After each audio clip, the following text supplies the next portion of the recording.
Ladies and gentlemen, episode number 669. Welcome to Wrestle Wars Genesis. TWA is live on Twitch TV today. We've got a fire 9-match card, 4 championships on the line today, and the Tone Setters opening up with a bang. We are going to have an 8-villain Royal Rumble. Actually, it is a Battle Royal, not a Royal Rumble, for number 1 contendership to the TWA Legends Championship, and it is going to be a hell of a way to kick things off. Lots going on today. Of course, we're going to hit the road to the next big SPV, which will be the second annual TWA Iron to Gold stream per view. It'll be coming up in just a couple of weeks. So lots going on, lots to discuss. There's been stuff going on in the sports world, the wrestling world, UFC world, if anybody's interested in MMA. I've got, of course, a couple things I want to touch base on with that. But before we get started, we, of course, have Luke the Gooner 94 on here, as always. Moonraider is here at the moment, and I believe, at least for the time being, Infinite Oni might still be here.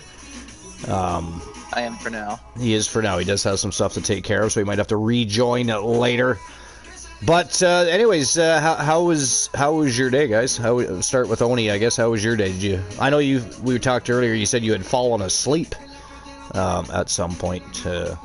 Yeah, I'm still waking up from that. Yeah, no doubt. Yeah, well, like I said, then, sometimes it's hard to recover from an accidental nap. You wake up feeling so groggy, like you could just sleep the rest of the day. So, but yeah, what did you do before that? Did you do anything today at all? Did you have any? Well, I got up bright and early. Ordered some breakfast. Ooh, nice. What'd you have? And streamed Fallout for a little bit. Like you ordered breakfast or made it? Ordered. You ordered breakfast? What'd you get? I had Hardee's. I feel like you order everything. Do you do your own cooking ever, or do you just allot a certain amount a week to have meals that you don't have to prepare yourself type of thing? Oh, sometimes I do. I try not to cook a lot. Is that just because you don't like cooking, or you're not? I was going to say. Too lazy to do dishes. Ah, well, I mean, nobody likes dishes. I mean, I do dishes, of course. I don't have a choice. There's, the missus works a lot, so she's not going to exactly want to come home after a 9, 10, 11, 12-hour day and do dishes or anything like that. I only work 8 hours a day. I mean, I'm gone 8.5, close to 9 by the time I get home, but still, she's got 3 hours on me usually. And, her job is a lot more stressful than mine, too. So there's a lot of physicality involved with what I do. And, but I mean, for the most part, I don't have as much mental stress or things like that to deal with. She's a home support worker, so she's got all kinds of different things she has to worry about and deal with throughout a day. So, yeah. But yeah, I don't think, for the most part, anybody. I mean, Luke, do you like doing dishes? Do you do dishes at home, Luke? I don't do anything. No, your mom does the dishes, or your stepmom, I guess, right? Yeah. She does the dishes and the cooking. Luke just gets everything handed to him on a silver fucking platter. I don't do any of that, man. I don't even really want to cook, man. He thinks he's King Charles. I feel like he sits at home with a crown on and orders his meals and watches his dishes done to, proper specs. I know, right? When he's not at the shrine of Mickey, that is. When he's not there, he tries to do that when his stepmom's not around, though. He doesn't want to get caught doing anything embarrassing, you see. Or maybe she's not allowed in there. It might be security locked. You gotta have a special code to even enter the shrine of Mickey. Too much valuable merchandise in there, all those eBay purchases, etc. Moon, what about you? What'd you do today? Anything? Well, I woke up round about 2. I know my alarm did mine, because on the iPhones, I don't know, I think and also for the Android Samsung phones, like where you have the fucking, what do you call them, these wake up alarm things, like part of a sleeping pattern thing, whatever the hell it's called. That tracks me sleep and that, like what time I went to sleep, what time I woke up and that. So I woke up round about 2, went out, had me like 5 a day sort of food, like had a pasty that I had, or I think it was a sausage roll, like that I bought from the shop the other day, which I've been doing recently, and then been having food about an hour later, like my dinner and stuff. Like had a breakfast. I don't eat big meals because, like, with what I've been dealing with over the past number of years now, like when I have food and then basically there's no air circulating, and I feel like I get told by fam members saying that you keep thinking about it, but yet it just starts to fuck up, like right, hot and bothered, like feel like I'm gonna be sick and that. I don't know if it's like to do with acid reflux. It's been going on for years. Oh, has it? I've never had that issue myself, but I do know some people that have had it so bad where they wake up in the middle of the night, their throat's burning so bad it feels like they got razor blades in their throat or something. That's what they've described it to me as. I personally have never had anything like that happen. I mean, there was one time where I was really sick, and I decided it'd be a good idea maybe to eat something with a lot of hot sauce on it. And it was late at night, so I woke up in the middle of the morning with, a burning sensation in my throat. But that was because that was just a flat-out stupid idea. You know what I mean? Who the fuck eats hot sauce before they go to bed? Especially, it was some pretty hot stuff. But it tasted so good. It's one of those things, it's flavored good. So even though it's making your mouth burn off and your eyeballs are leaking so bad you think your entire eyes are going to leak out of your head, it's tasty. But yeah, I shouldn't have done that. It was nasty. I woke up at 2:33 in the morning and just burning sensation coming up my throat, and I was like, holy hell. And it was so bad it made me try to catch my breath type of thing. It made me lose the ability to breathe properly. So it was weird. But yeah, I won't make that mistake again, believe me. That was not cool at all. But, yeah, so I'm glad I don't have to deal with that on a regular basis. And the same with things like gluten allergies and things like that. I'm glad I don't have to worry about that, And even if I did, I'd be getting whatever medication I needed for that, because gluten-free stuff, it's like they saw an opportunity. They took it and overcharged people for for instance, a loaf of bread is half the size or less of a normal loaf of bread. There's less ingredients in it, but you pay more for it. It's one of those things where, the commercial food industry really gets to you. The rising costs of things. Now, I mean, I understand there's a lot of issues that would warrant some cost raising because, logistics and everything else got a lot more expensive due to tariffs and other such things like that. So, I mean, you got to do what you got to do, but then there's some companies that are flat out taking advantage of people, and they're raising prices above even what inflation was, type of thing.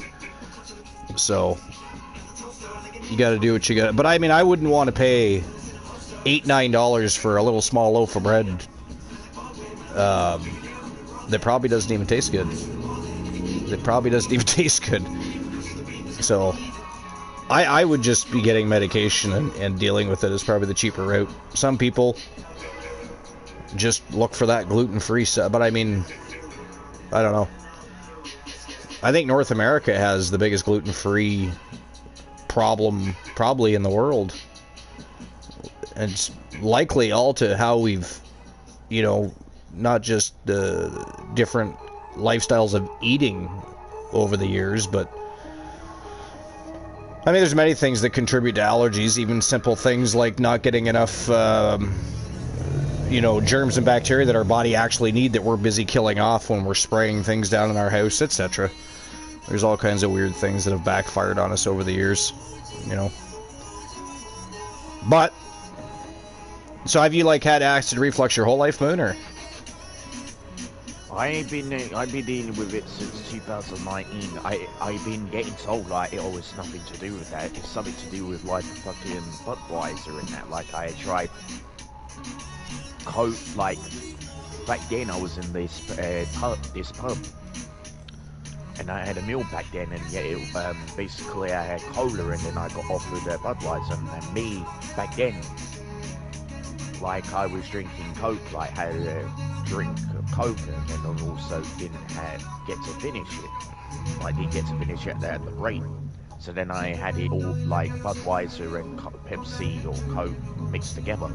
Yeah. And just like felt like I was gonna be puking and I didn't get no air. So yeah, it's a shitty feeling. I still get that. 5 that's and right. a 6 you got already. I think that might either. I can't I got remember. the same thing twice. Did you? Yeah, I think that might actually be the numbers or beat the numbers. We'll find out shortly. I can't remember what the numbers are for today.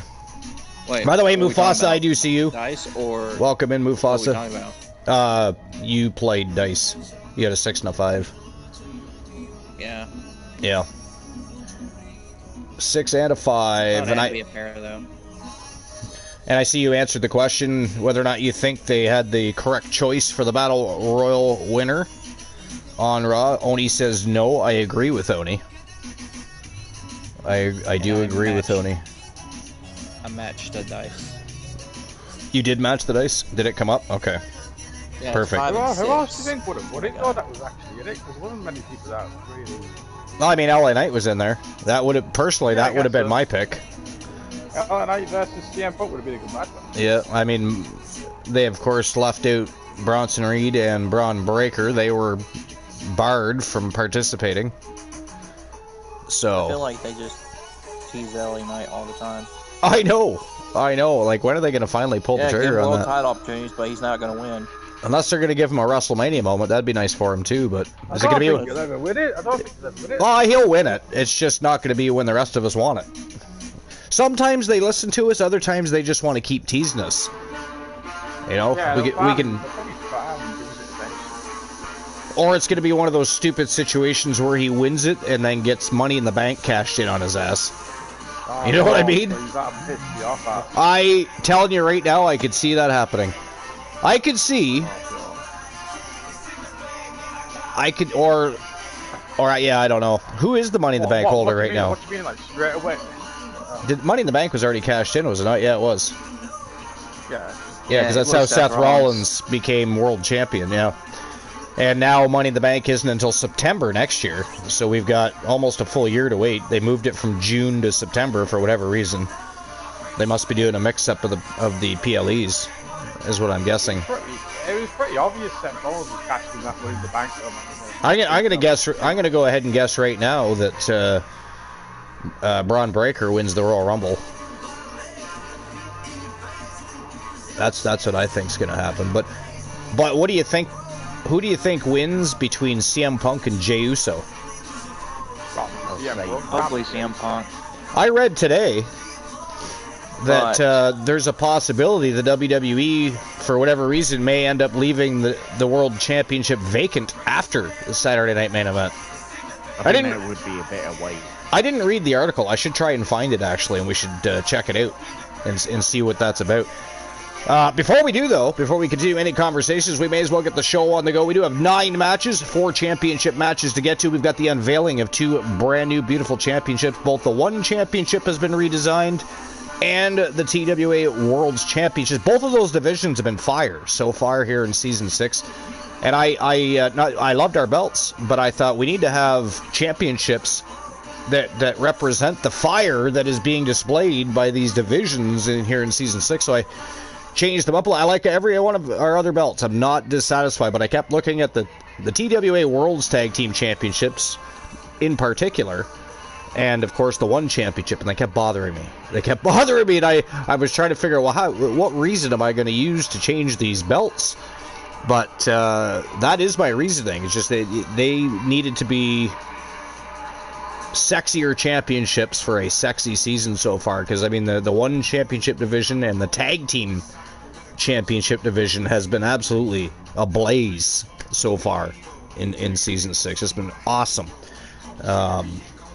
Factions are more competitive than ever. It's a deep-ass roster. We've had a lot of great faction matches and tag team matches. It's just been really great for tag team action as far as that goes here in Season 6. So, but anyways, our first match of the day, again, is a Battle Royal. Number 1 contendership for the TWA Legends Championship. We got Jake the Snake Roberts. Cactus Jack is in the house. We've got the Phenom, Joe Lincoln from Team Joe Link. We've got Carino Sinister Farmer representing the Wolfpack. Kane representing Team Infinite Oni, of course. New Jack also representing Team Infinite Oni. Sandman also representing Team Infinite Oni. I mean, Oni's got a whole goddamn part of a roster in here. That's, not his fault, though. Not his fault. I'm in half of the match. So here's the thing. These are literally the top 8 out of 10 contenders that were in the Legends division. So I put them all in the Battle Royal, and instead of taking, number 2 just had a match the other day on our TWA show, so it would have been probably 3 third versus first. So I just took everybody underneath and said screw it, and we come up with a Battle Royal for number 1 contendership. But that's how we're starting our day. 8 villain Battle Royal. Jake the Snake, Cactus Jack, the Phenom, Joe Lincoln, Carino Sinister Farmer, Kane, New Jack, Shade from Team Sir Jack the Great One, and of course ECW legend the Sandman.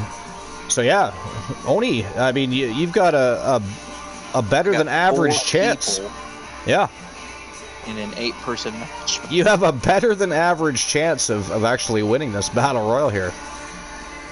We're going to have hashtag rigged all over the place if you somehow win. But it is what it is. Anybody in that group right there is capable of winning this matchup, so it is what it is. They are the top 8 of 10.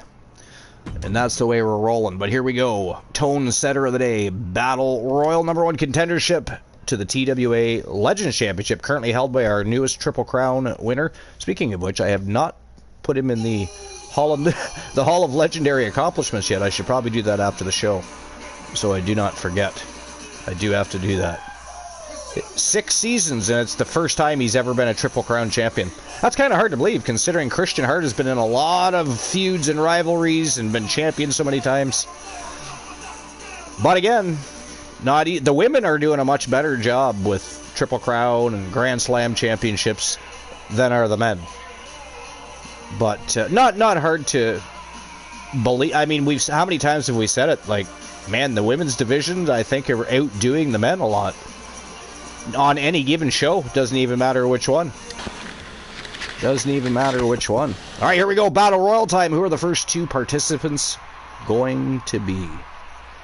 I'm going to call out Carino Farmer and New Jack. I think they start out. I am wrong. Jake the Snake Roberts is coming out first. I was wrong right off the bat. I did good last time. One of the last Battle Royals, remember we did? Only you and I had the first 2 participants called out.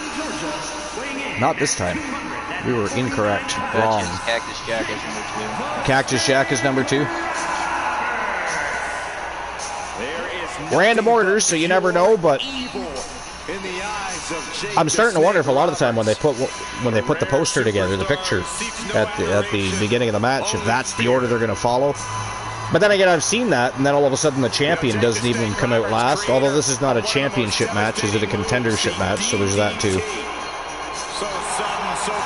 Jake the Snake Roberts, one of my favorites of all time. One of the best heels ever.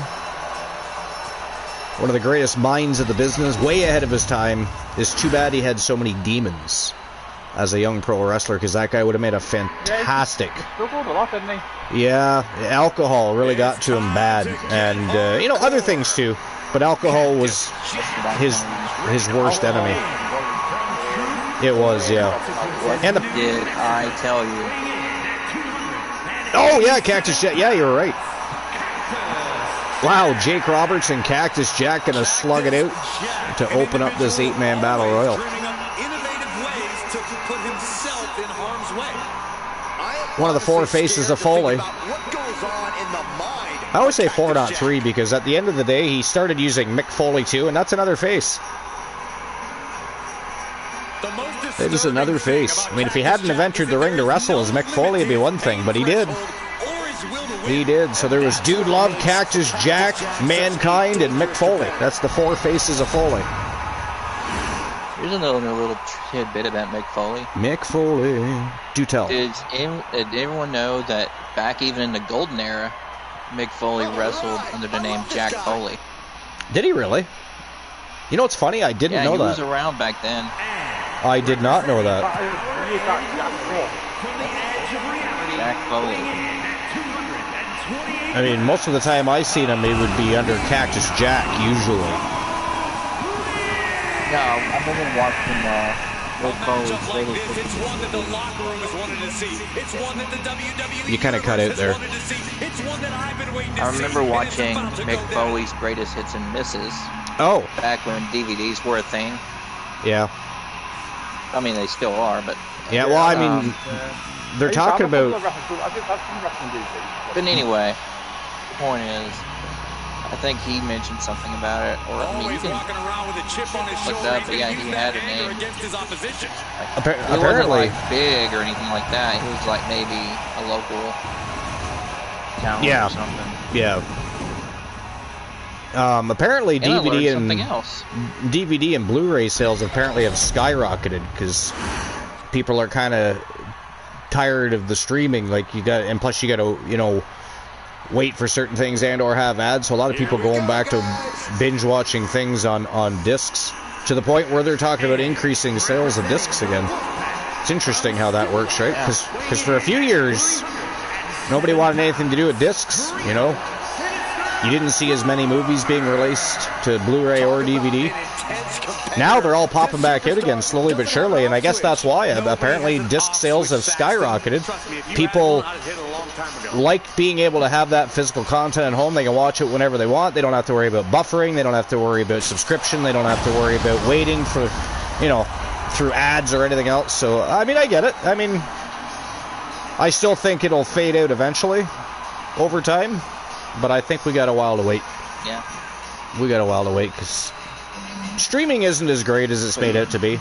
And you got to have 1,000 apps to watch different things these days. So, but anyways, what was you were going to say something else before I popped it with that information? Learned some other little wrestling trivia that not a lot of people would expect. So let me ask you this without looking it up. Who invented the 450 splash? The 450 splash. Yeah, who invented it and who did it first? I don't know who. And there's proof of who did it. I don't know who invented it and first. It's not who you think it is. But one of the very first people I saw do it was Juventud Guerrera. Air Hoovy, I think he was called at the time. It's not him. No? Who was it? Scott Steiner. No shit. A 450 splash. Apparently back in 1985. And that doesn't surprise me. That proves it. Doesn't surprise me. That guy was so agile and athletic. You know, that doesn't surprise me at all, to be fair. Oh, and Moon Rider's opening the betting line for every frickin' match in the Oh, shit. Well, goddammit, Moon Rider. With only 2 channel points. Yeah. I mean, it's a little late to try and open the betting line for this one now, I would think. He did it earlier while you were talking. Yeah. So I didn't see it, but I'll open up. I mean, we usually don't open the betting lines for the tone setter anyway. We do sometimes. Usually. We don't do any betting lines, and we don't usually read any lists or anything during the tone setter, so... Yeah, I'll make sure I get on the betting line starting with the next match. This will be the first match. Blue Jack. Redeem cut the cords on Oni. Here we go. Rocky Cross is in the house, folks. Let the villainy begin.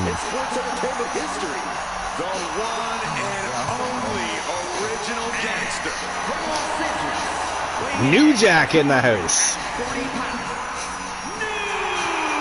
I got until the bell now. Yeah, you do have until the bell, yeah. Don't try this at home. Oh, actually, Moon Raider actually has in there match 2, 3, so he wasn't counting this match anyway, so okay. And you didn't have to do 7, 8, 9, Moon. 7, 8, 9 are opened automatically. Did somebody AKO, yeah. Oni AKO'd Rocky. Booyah! Take that, Rocky Cross. How dare you cut Oni's cords? I don't care to get my cords cut, that's fine. At least you can still type in chat. That's a good one. I don't mind that one as much, because at least you can still communicate with the chat room. I mean, I don't mind any of them. inappropriation. If you know what I mean. Which I'm sure you do. What'd you do?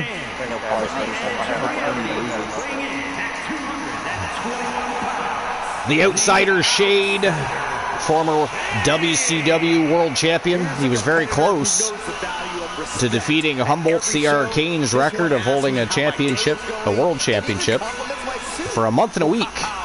But he fell short. Only 2 people have come close to that. When did that happen? 2 seasons ago? I think it was season 4. I think it was the same season that Archer went on his big Legends Championship run, if I'm not mistaken. It was 4.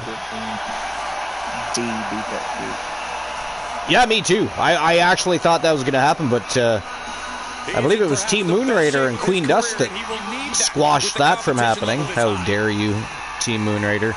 How dare Queen Dust defeat B. Jackson like that when she was so close? I don't want to talk to you anymore. Right? It's rude.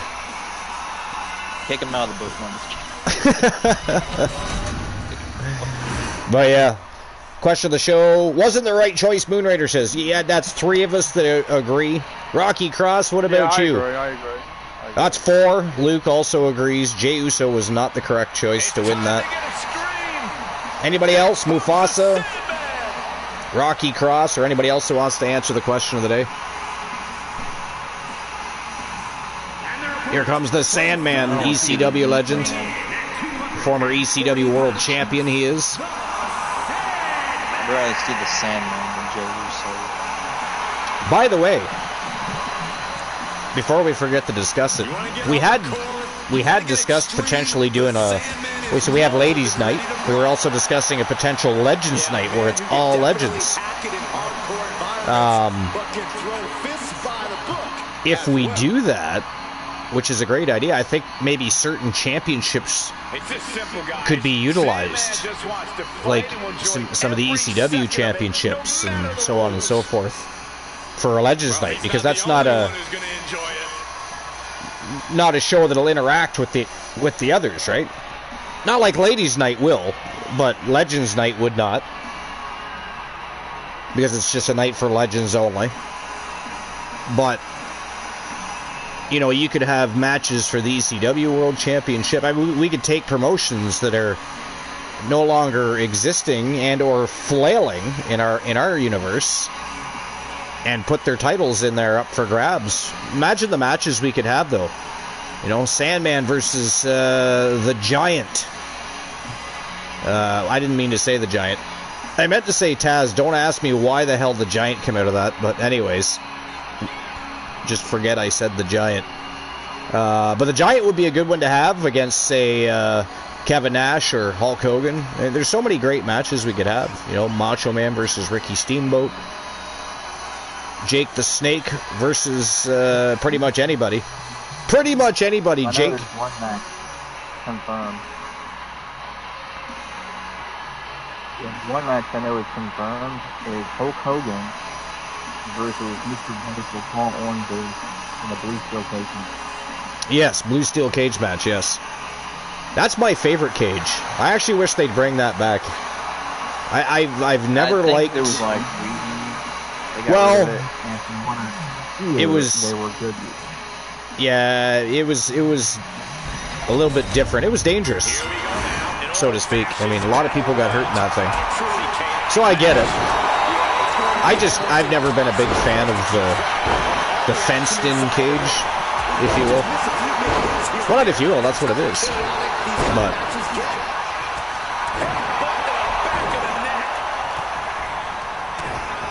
New Jack and Jake the Snake going at it. Now that'd be a good match.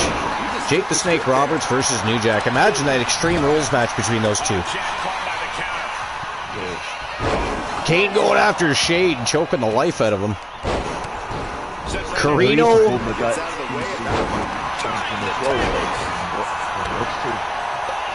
Kane? Yeah. I mean, it was not the original ECW championship, but I actually liked the ECW championship belt that the WWE ushered in, that platinum one. I liked that, but the problem was the brand itself was a shadow at best of its former self. So wasn't Matt Hardy the last one to hold that, or was it Bobby Lashley? It's either Matt Hardy or Bobby Lashley. I can't remember. But I actually did like that belt. It was nice.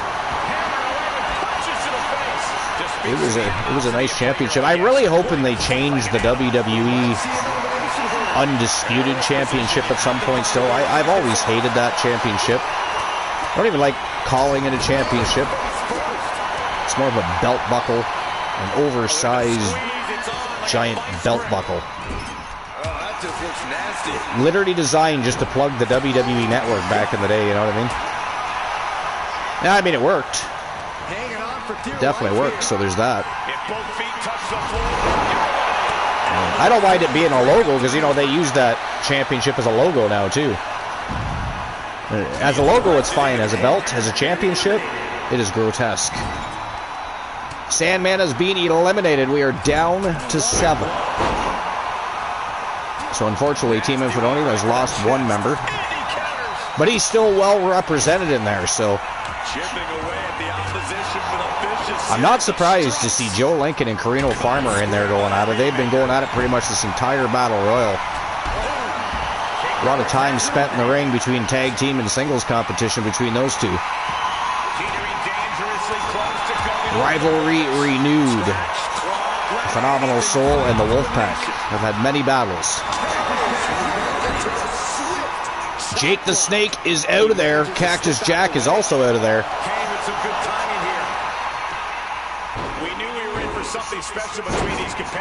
Sandman is moonwalking. Apparently he does not want to leave. He's a little upset that he was ejected the way he was. Wasn't ready. He wasn't prepared for that. He's a little upset. Oh, nice sidewalk slam there by Carino Farmer.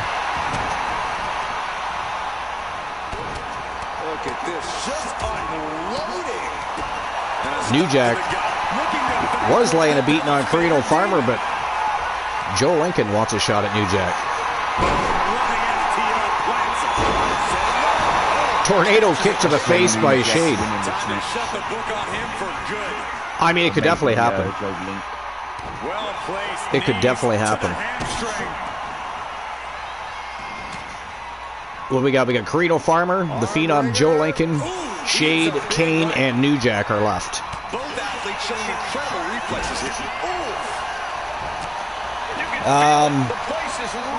There being a Redeem World Tag Team. Oh, yes, I see it. Death Authority West. Do you want Death Authority West versus the League of Nations?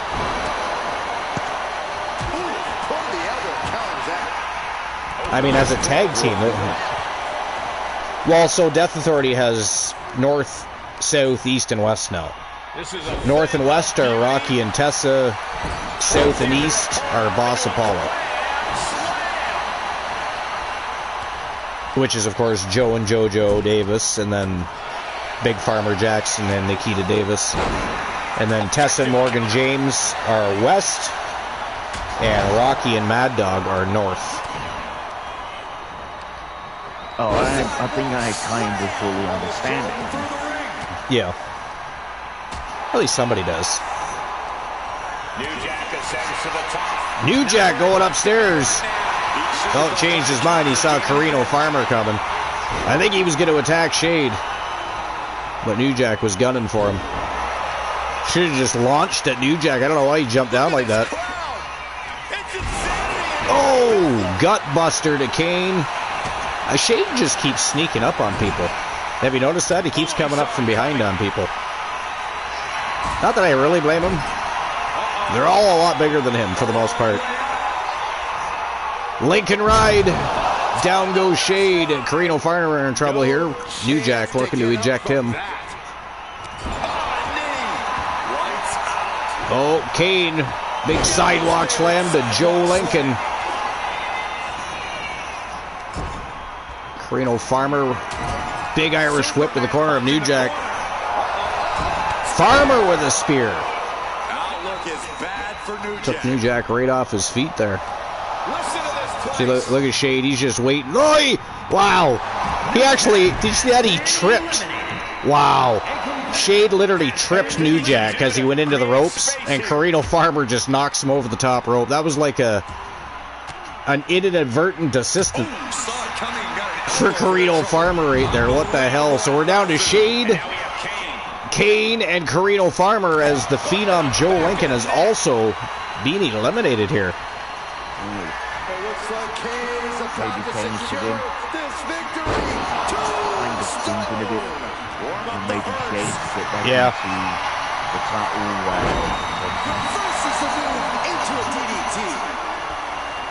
Well, we're definitely going to find out here shortly. Tombstone. And he goes right after Shade. Well, I was going to say, why wouldn't you just eliminate Carino? But Shade was getting up, so he had to be dealt with. I guess that makes sense. Sometimes they put people down and go after other people. It's like, what are you doing? Eliminate them, pin them, submit them, do something. But that time was, I guess, that made sense. No point in attacking Farmer any further when you got Shade that's going to sneak up behind on you.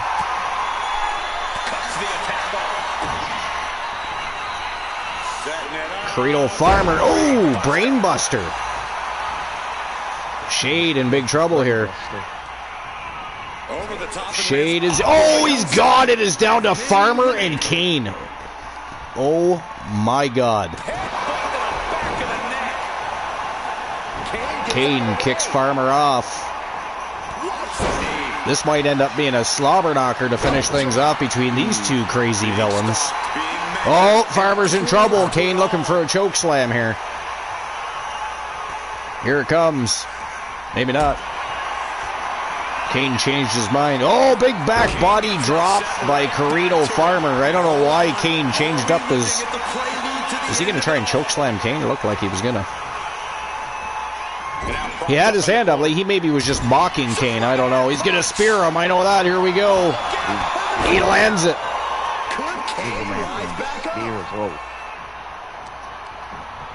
Just like that. Oh, and that is it. That is all. Holy shit.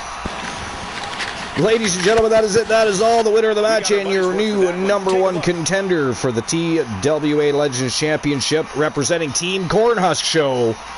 It is Carino Sinister Farmer picking up the big W for the Wolfpack. Man, oh man. I actually thought Kane was going to win that. I mean, at first I thought, you know, New Jack was doing really well. But that little trip, Shade gets up, trips New Jack into the ropes, and Carino Farmer comes from behind and just knocks him over the top rope. That was pretty funny, actually, to be honest. Just the way it all kind of played out. They're not even going to show it either. They skipped that shit. They skipped the good replays. This is where I thought he'd get rid of Farmer, but as you can see, well, they skipped that too, but Shade had started to get back up. So Kane had to redirect his attention from Carino Farmer. Look at that. Kane was so tired, he just went right over that top rope. Irish whip, and it was done. So again, congratulations to the Wolfpack, Team Cornhusk Show, and Carino Sinister Farmer, a former multiple-time champion. Now gets his shot at the Iceman Christian Hart. The Hart Foundation and the Wolfpack have also had many, many battles together over the last 6 years. So another interesting rivalry that will be renewed when those two square off for the TWA Legends Championship. Well, that was a great way to kick things off. And we're going to get started with the next match of the day here in just a moment. I'm going to get a betting line open for Team Moonraider, of course. Our second match of the day, Aleister Black taking on Moondust in a Falls Count Anywhere matchup. And that is our second matchup of the day. I'm going to get a betting line open. Well, we are the second match. Did you miss the last part of that first match? The ass of fucking Aleister Yeah, I did. Black. Yeah, what happened? How dare you? So Carino Farmer ended up winning. Oh, sure. He came down to Farmer and Kane. With a beard. You did. I remember the very first time you said that. Fuck, I laughed. All right, hold on here.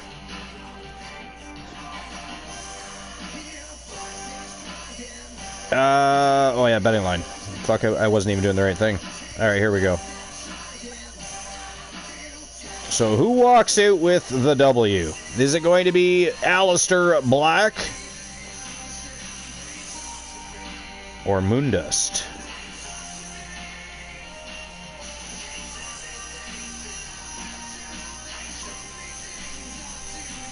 Give you guys 10 minutes to make your bets, as always. By the way, Luke and Moon, lots going on in Premier League the last couple of days. Oh, yeah. Lots going on, man. Lots going on. And there we go. Betting lines are open for this second matchup of Wrestle Wars Genesis. Aleister Black versus Moondust from Team Moonraider. Is Aleister Black working for anybody, or is he on his own right now? I don't know if anybody's claimed him or not. I don't think they have. He's all alone. He's by himself. Maybe he'll recruit Zelina Vega. But all right, here we go. Aleister Black, Moondust, Falls Count Anywhere. Both these guys looking for a better status in the standings. They want to improve their rankings as they both aim for gold. But here we go. Who's walking in with the W? Betting lines are open. Open those big fat wallets. Pick a side, take a stand. Don't be cheap. How dare you, Ebenezer Scrooge? But here we go. Time to turn and burn. Yes, Rocky, I see it. What'd you see? Well, the battle We're hasn't... banned from match number 3. Who is? We are. Both of us? Evidently, he redeemed Archer and Oni host for match 3. I mean, it's ban a host, not ban hosts, so.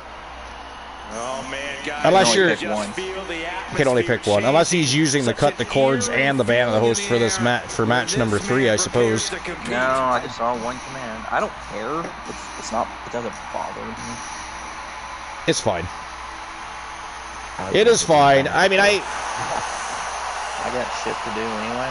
I mean, I don't personally want to miss any of these matches today. Fire card. Again, we're going to be approaching our next big SPV for 2025. Our second annual TWA Iron to Gold stream preview will be next. I'll take match 3. You'll take match 3?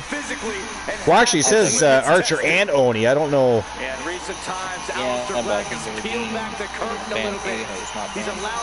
Yeah. Let me read it. Well, it says there, redeem ban A host for one match. But he does have... Or... Okay, I'm reading the redeem. It's force the host or...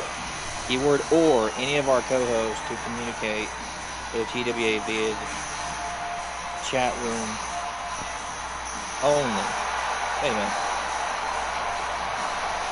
I must have forgot to change that. That's old, because that was supposed to be only cut the cords. Black in one word, I would use the word imposing. But technically speaking, you have the cut the cords, I have the ban a host. I say Archer, he says. Of course you say Archer. How dare you?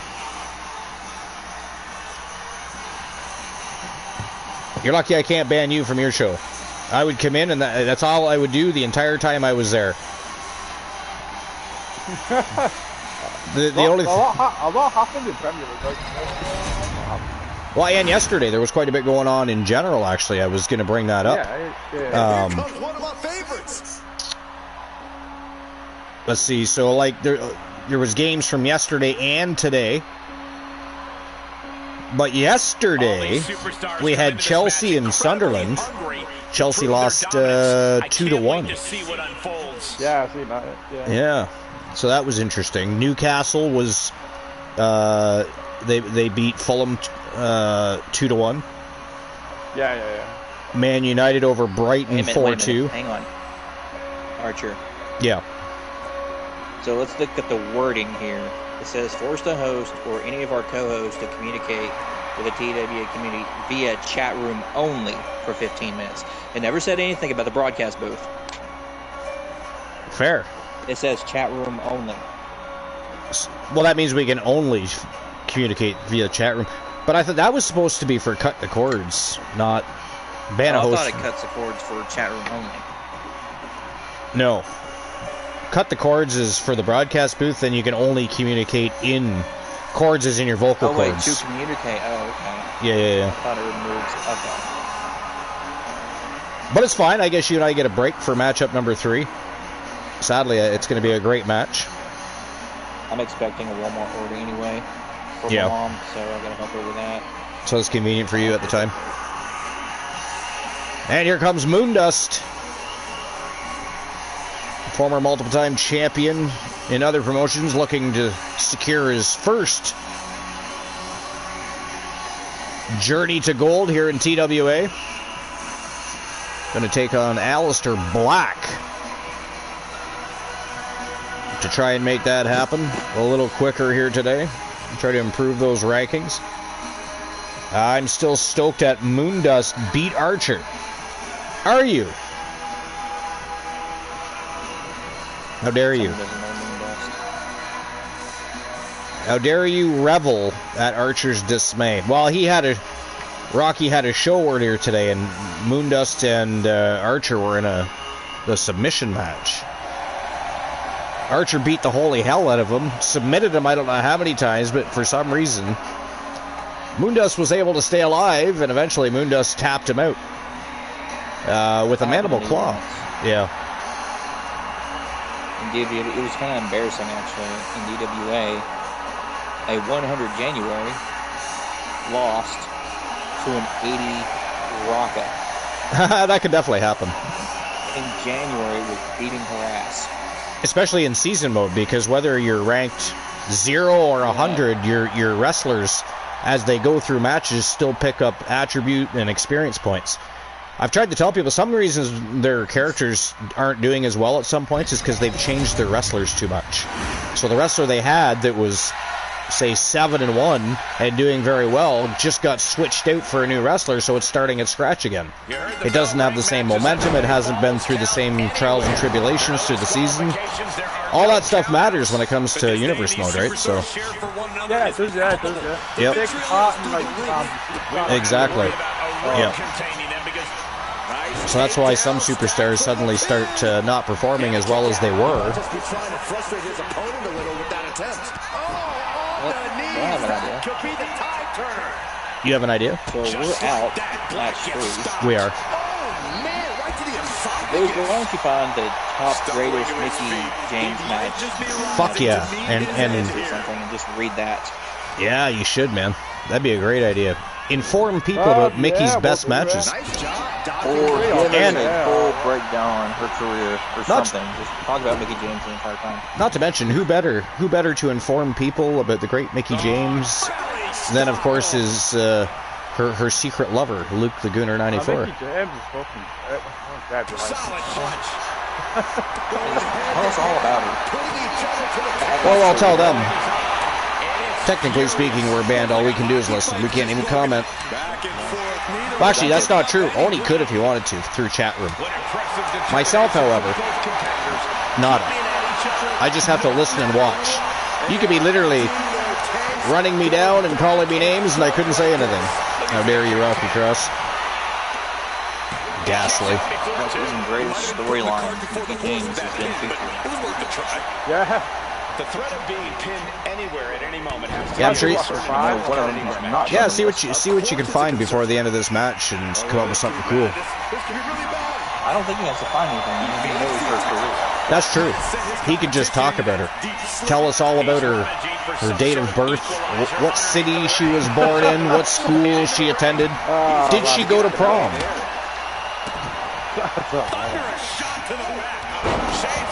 Okay, we're making him sound like a stalker. That's not that.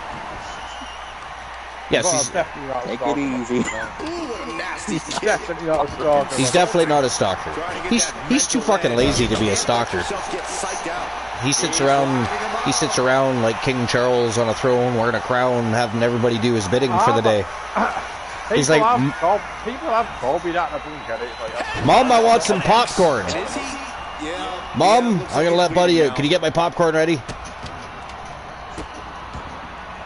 I think he lives off popcorn. Okay. I mean, I like popcorn to an extent. I don't like it as much as other people like it. Luke loves popcorn, though. I mean, Luke could eat it. Yeah, I like it. Now, do you have a favorite kind of popcorn? No? At this point in the match, that could have gone either way. Sweet, I go for not really. I like the sweet and salty. I have went for salty. I have like, is it salted caramel? Yeah. Yep.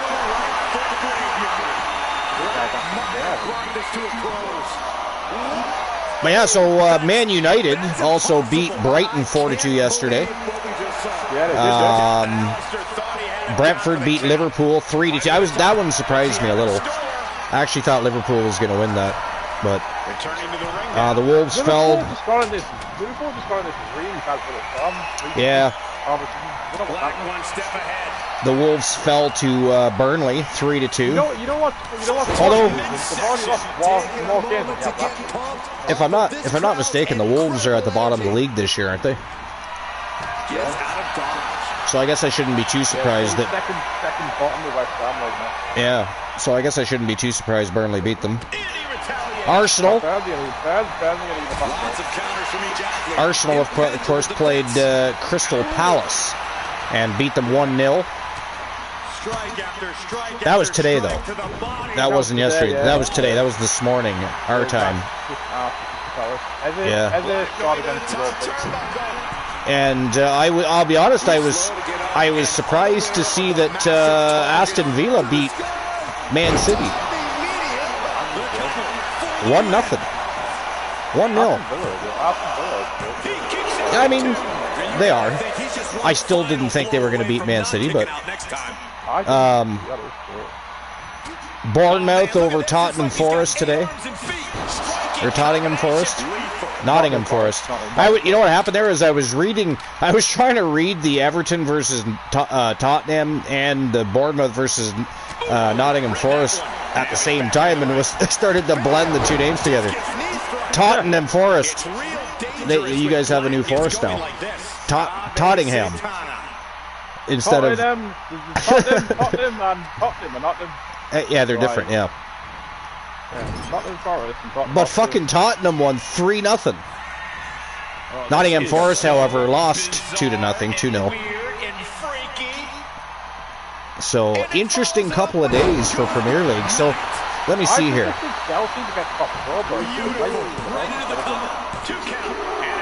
Let's see here. So, Arsenal now sitting at 7 wins.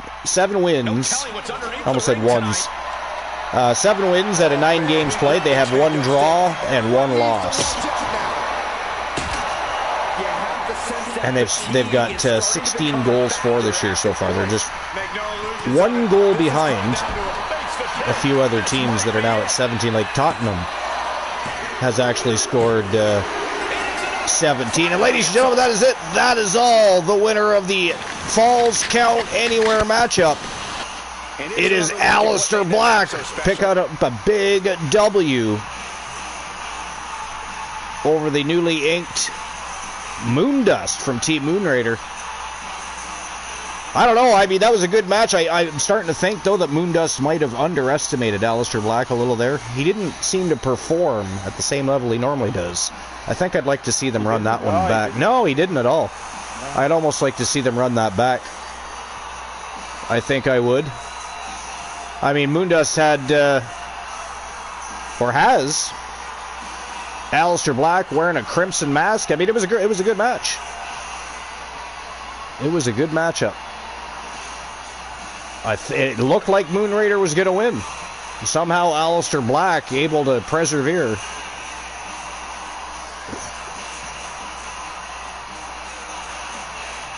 But to me, anyways, I thought for sure Moondust was winning that match. I don't know what happened there.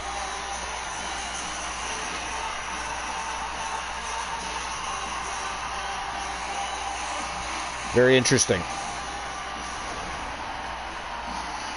But anyways, I'll issue the payout for that. So yeah, that's a good start to the season though for Team Arsenal, 7-1-1. Yeah, it is. Yeah, it is. And they're sitting top of the league for goals against. They've only allowed 3 goals. Yeah, they got a good defense. Man. Yeah, so things are just probably going to keep getting better and better, I think, for Team Arsenal this year. This might be Team Arsenal's year, Luke.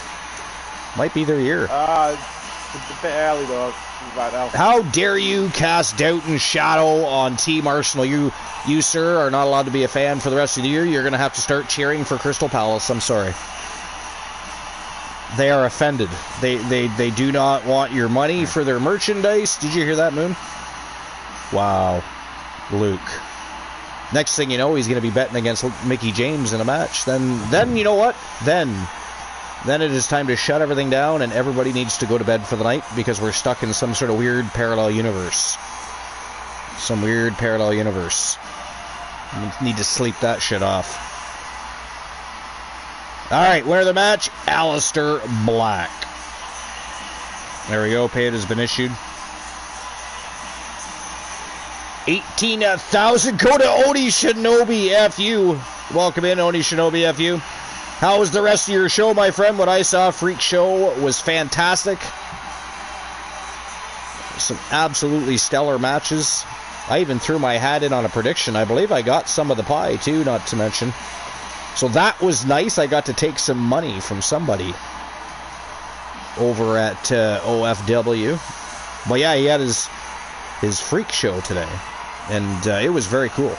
It was very, very cool. And of course, the serenading voice of one Oni Shinobi FU is always luring. Makes you want to stay. You feel welcomed. You feel comfortable in his presence, in the environment, if you will. But anyways, congratulations to Aleister Black. Huge win over Moondust, who I'm sure is going to want to run that back. Our next match of the day, fatal 4-way matchup. We got LA Knight. Yeah. He's going up against Gunther. Rocky Cross and Luke the Gooner is in the house. He's, of course, our brand new undisputed United States champion from Team Luke the Gooner 94. Today, he's looking to become the #1 contender for the TWA Television Championship. Imagine if he held both at the same time. The undisputed WCW United States Championship and the TWA Television Championship. That'd be kind of cool if Gooner could do that. But he's got to go through Rocky Cross, LA Knight, and Gunther to get that job done. Can he do it? You know what? He probably can. Not even going to lie. We've talked about it before. We've just witnessed it. We've just witnessed it in the multi-man match for the undisputed United States Championship. Gooner finds a way to get the job done. He finds a way. Multi-man match. He is the king. He should have a crown and a robe going on, as a matter of fact. He should be wearing some sort of British crown and robe when he comes out to the ring, because he is the king of multi-man. You put him in a one-on-one, he's probably still going to win. He wins a lot of matches, let's be honest. He doesn't lose very often. It does happen, but it doesn't happen very often. But you put him in a multi-man match, and I'm going to say 8 out of 10 times he wins. 8 out of 10. Easy. Yep. So, but Gunther just getting back into the swing of things. LA Knight still on the hunt. He would love to be world champion again. He's already been... He was TAW, actually, world champion when Twitch All-Star Wrestling was under the TWA banner. Now under Boss Apollo's banner. Welcome in, Boss. By the way, I see you joining us at the broadcast booth. How you doing? You at work or you at home today? No, I got work. I got work tonight. You at work tonight? Yeah. What time? 10 o'clock. 10 o'clock? All right. Well, glad you could join us for a while. We're at our third match of the day. Okay. We started things off with a battle royal for the #1 contendership to the TWA Legends Championship. We got LA Knight. LA Knight in this one? I kind of got to go with Gooner just because it's a fatal 4-way here. I'm not going with LA Knight, so we don't go with Gooner. Said it's LA Knight in the match. Oh, yeah, he is. LA Knight, Gunther, and Rocky Cross. Speaking of which, I need a betting line. You go? Well, I would hope so. He's part of your faction. I kind of thought you might. You're going for Rocky Cross, but you'd like to see LA Knight win. I mean, I know it's coming. You don't ever just pick one. That's not how it works with Boss Apollo. Don't try to pull the wool over our eyes. We know how it's going down. All right, so who walks out number one contender? Is it going to be Gunther, the Ring General, or L.A. Knight? Yeah. Rocky Cross, representing Death Authority North. Or the king of multi-man matches and your undisputed WCW United States champion, former world champion from Team Luke the Gooner 94. It is Luke the Gooner. Luke the Gooner 94. Yeah.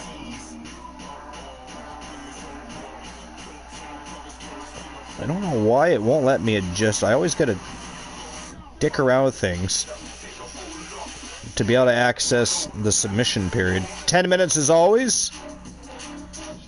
And there we go. Betting lines are open and ready to go. There was a lot of money in that jackpot on the last round. 18K. Damn. Moondust and Aleister Black. That was a great match, but I still say, because I mean, Moondust was doing so well, he had Aleister bloodied up. I actually thought Moondust was pulling that match off.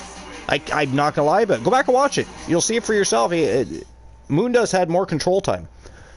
He was doing very well. And then, but Aleister Black somehow made a comeback. Him and his crimson mask and all. He was bleeding all over the place like a stuck pig, and somehow manages to beat Moondust. It was kind of weird. But here we go. It's fatal four-way time. Somebody's going to become the number one contender to the second oldest TWA championship in history, currently held by our new Triple Crown champion, the Iceman, Christian Hart, from Team Christian Cool. Let's turn and burn. Turn and burn. I don't even know what to expect in this matchup, because, I mean, the first two caught me off guard. Thought Kane was going to win. That didn't happen. Thought Moondust was going to win. That didn't happen. So I should probably just stop saying anything, because I'm just jinxing people. At this point, I am jinxing people. When the bell rings, I am off the broadcast booth. I have been removed via Banner Host by the team you can all send your hate mail to. Rocky Cross, our local community villain, troll, if you will. He's a rabid wolf. That is for certain. I mean, we are all villains, trolls, and rabid wolves, but he takes the cake. You know, he's got to not. You know, some people like to one up their friends. He tries to like 10 up his. You know what I'm saying? I mean, his deity in Team Glenola. That was where he went wrong to begin with, between Glenola and the Glenalians. I mean, Rocky doesn't even have a working.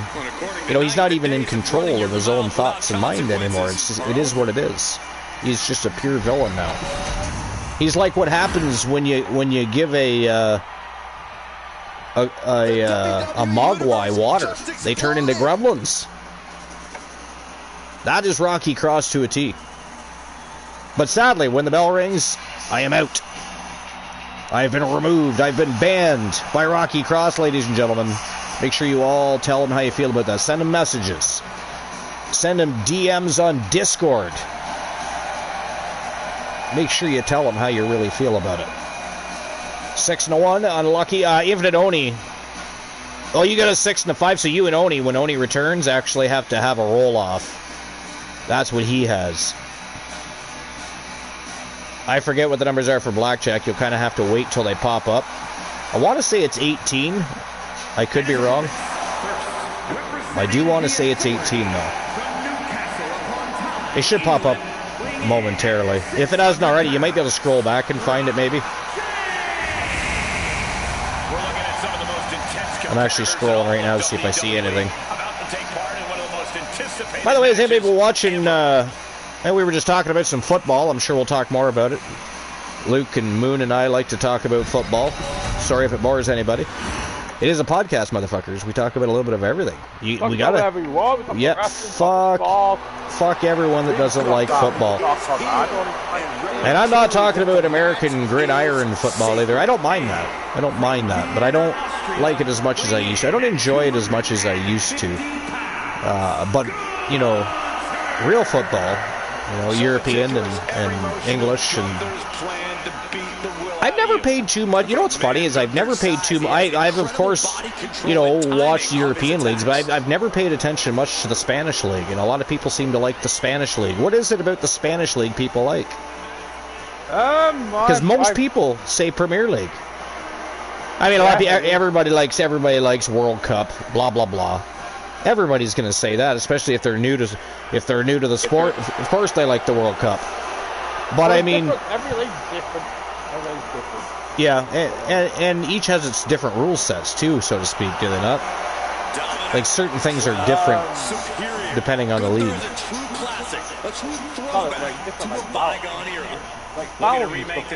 Yeah, that's what I mean. Like rule sets, yeah. That's all the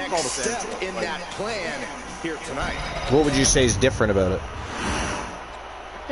just the style of play of it, and just like because I thought they had some rules that were different too. Maybe not.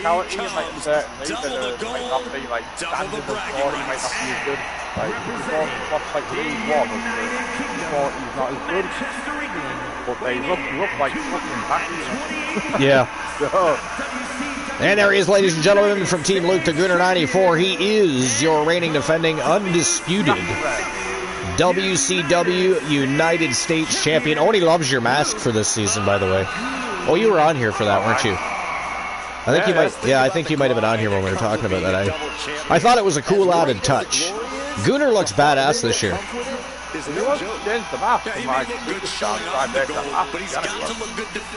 almost just like Captain Britain in there or some damn thing. Why is he always wearing LCW attire though? Like seriously, does he not get any memos at all ever? No, really. It's not funny. I mean, the guy, you give him gear. You spend money to make gear for the fella, and what's he wear? He wears LCW gear. I mean, who's going to tell him otherwise, really? I have to get an LCW set, right? You should. I've thought time and time again about getting a replica TWA World's Championship belt made. Because you can get it done fairly inexpensive these days. Because not everybody's doing that kind of thing anymore, but... I found a top 5 best matches in Mickey James. I could tell you them. It's a fatal 4-way match. Well, bell rang. I am off the broadcast, but I'll return as soon as the bell rings to end the match. Oni has cut the cord, so when he's able to, he'll be able to communicate still via chat room. I'm off until the next matchup, so I'll enjoy the match. Luke's going to tell you all about Mickey James, and I'll be listening. I just won't be able to say anything or involve myself in this match in any capacity, but I'll be back. Mentally on top of everything, you still need to be on high alert.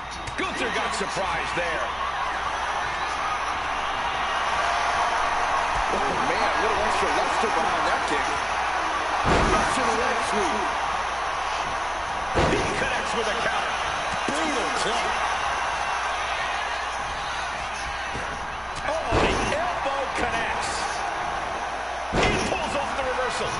Quick thinking that time. Oh, he dropped. Stalking their opponent. What are they going to do here? Oh, knee right to the face. Big time knee. Lariat combo. He's rising to his feet in a perilous situation. Holy time offense there. He's heading back to the ring. By Sabo. You have to watch some different leagues after.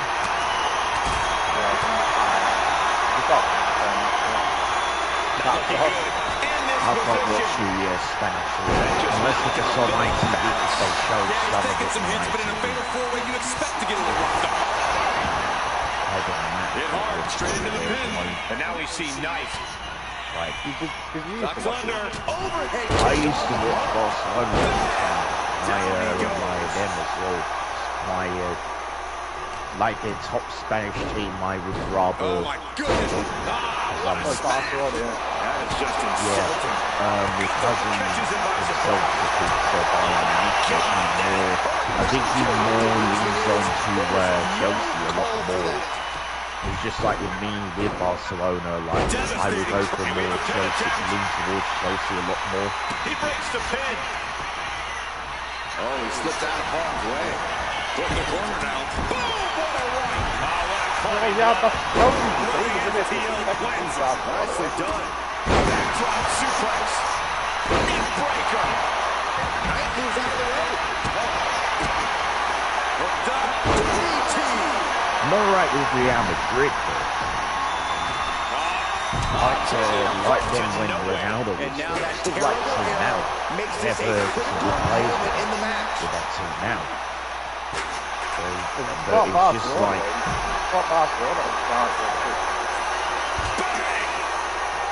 Yeah, I know Chelsea have got Barcelona in a few weeks. That's one of their. I think I might go for Chelsea a lot more. I think I would go for them a lot more.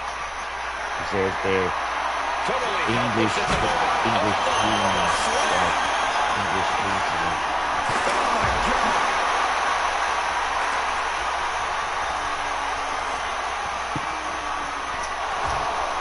Ripcord.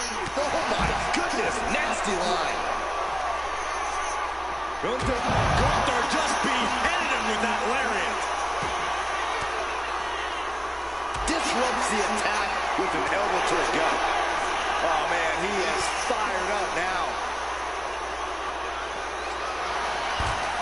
No love lost between these superstars right now, really trying to prove who the better man truly is. The admiration for these superstars is echoing throughout this arena right now.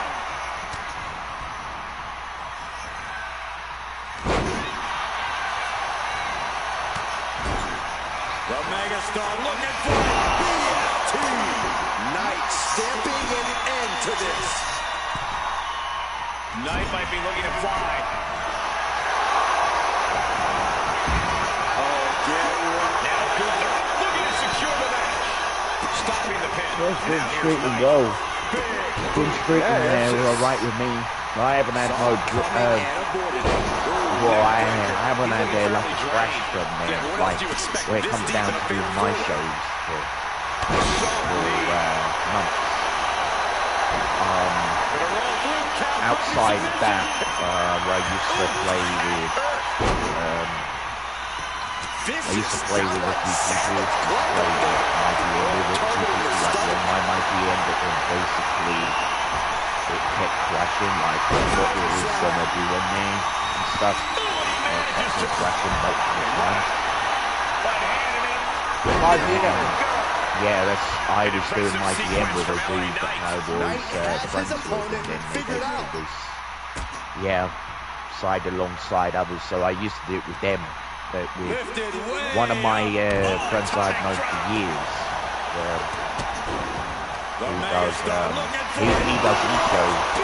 he does his show randomly, like put random matches on. That's what I used to do. What a German suplex.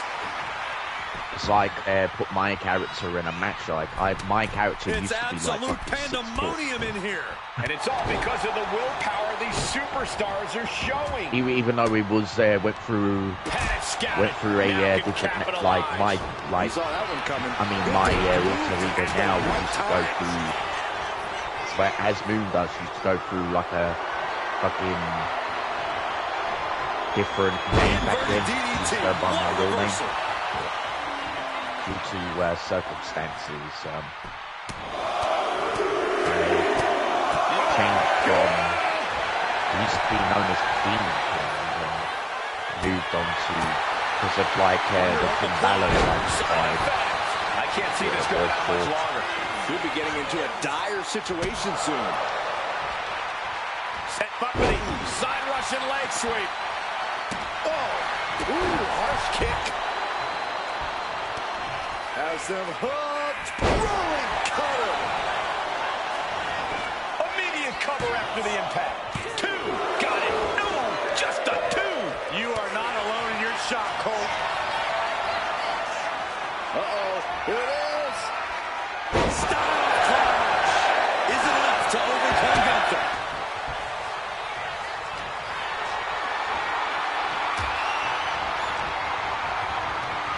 I think with professional wrestling as well, I think with what I've seen because I was going to watch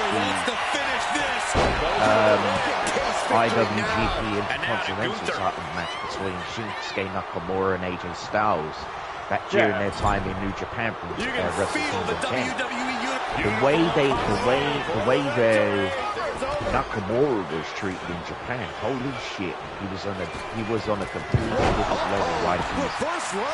Like his character work was fucking brilliant.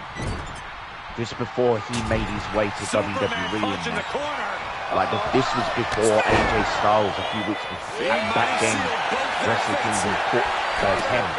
Back then when AJ Styles. Why do you think he was so much better than them back then? I mean, it's like Vince McMahon.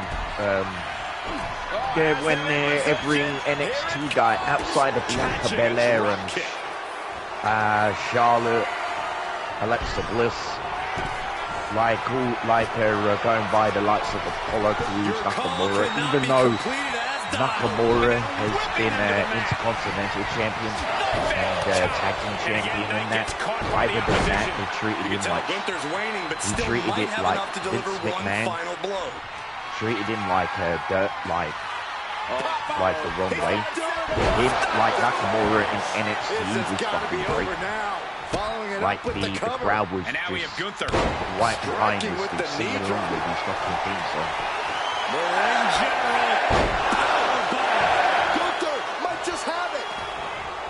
They had him paired up with Ray Phoenix, up across the shoulders, who basically was supposed to be in a, should I say, shifted tag team. It's the newest classic tag team with Andrade, and everybody news with Andrade, getting what's it? Taking a sky high lowdown. Getting failing a wellness policy apparently in one of the news articles I've read up. But can he kick out?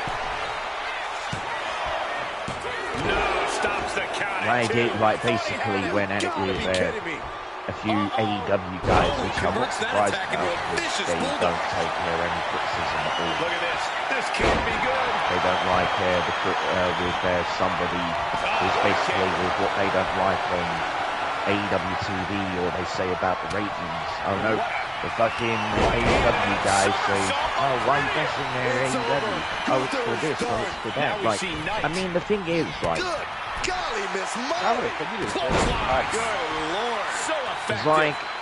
it's just like, what can't we have like an opinion on something that we don't like on?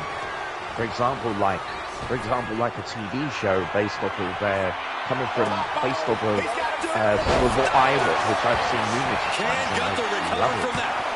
Sons of Anarchy, like even if it's something that I'm not the biggest fan of on there, something that I didn't like on there, even if it's for the first time seeing it perfectly, like seeing it clearly, then I basically it had my own say on that. Or the TV's Netflix TV series. And ladies and gentlemen, that is it. That is all the winner of the match and your new #1 contender to the TWA Television Championship. It is the undisputed WCW United States Champion, Luke the Gooner from Team Luke the Gooner 94. Congratulations.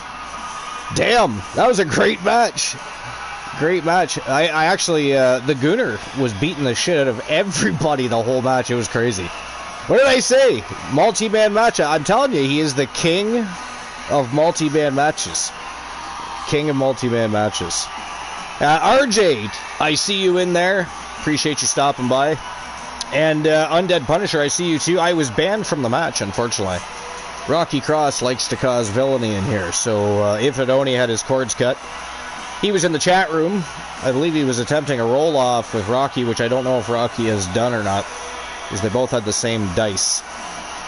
Looks like Rocky is now winning at blackjack, got a perfect 21 again, so somebody has to tie that for a playoff. But unless that happens, Rocky will win blackjack again today. So you villains, you got to get in there and beat him at that. 1 and a 5. So Ep.DCLXIX is currently leading at dice right now. Then, for the time being, I believe he got a 3 and a 5. You'll have to look though. Pretty sure though. Titan G, I see you. Welcome in.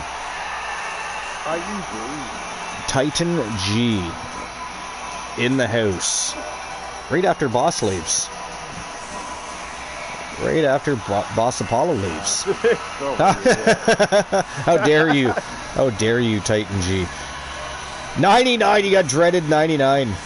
That sucks, because the next time you do it, you'll probably get something stupid like, 20.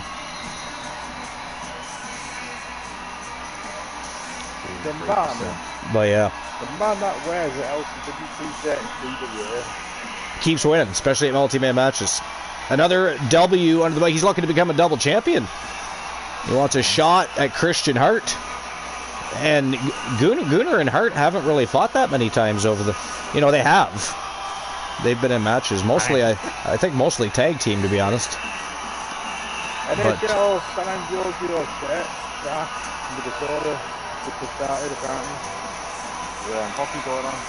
yeah, there is, yeah. Yeah. I am a swan and I am the apex predator.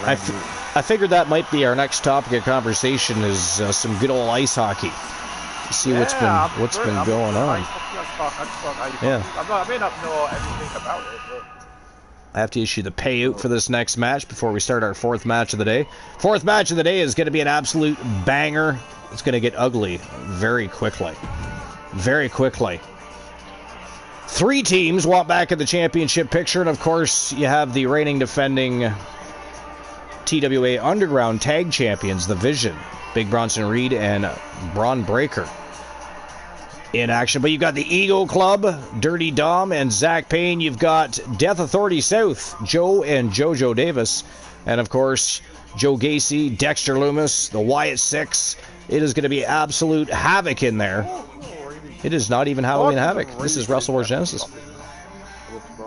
Sports, hey, I mean, there's usually a sport everybody likes. So we can talk about any sport. I'm open to talking about any sport. If somebody likes figure skating, I mean, I've tried figure skating actually. That is not an easy thing to do, by the way. You actually tried? Yeah, I did. What made you try it? It was mostly a bet when I was younger. It's a girl thing, though.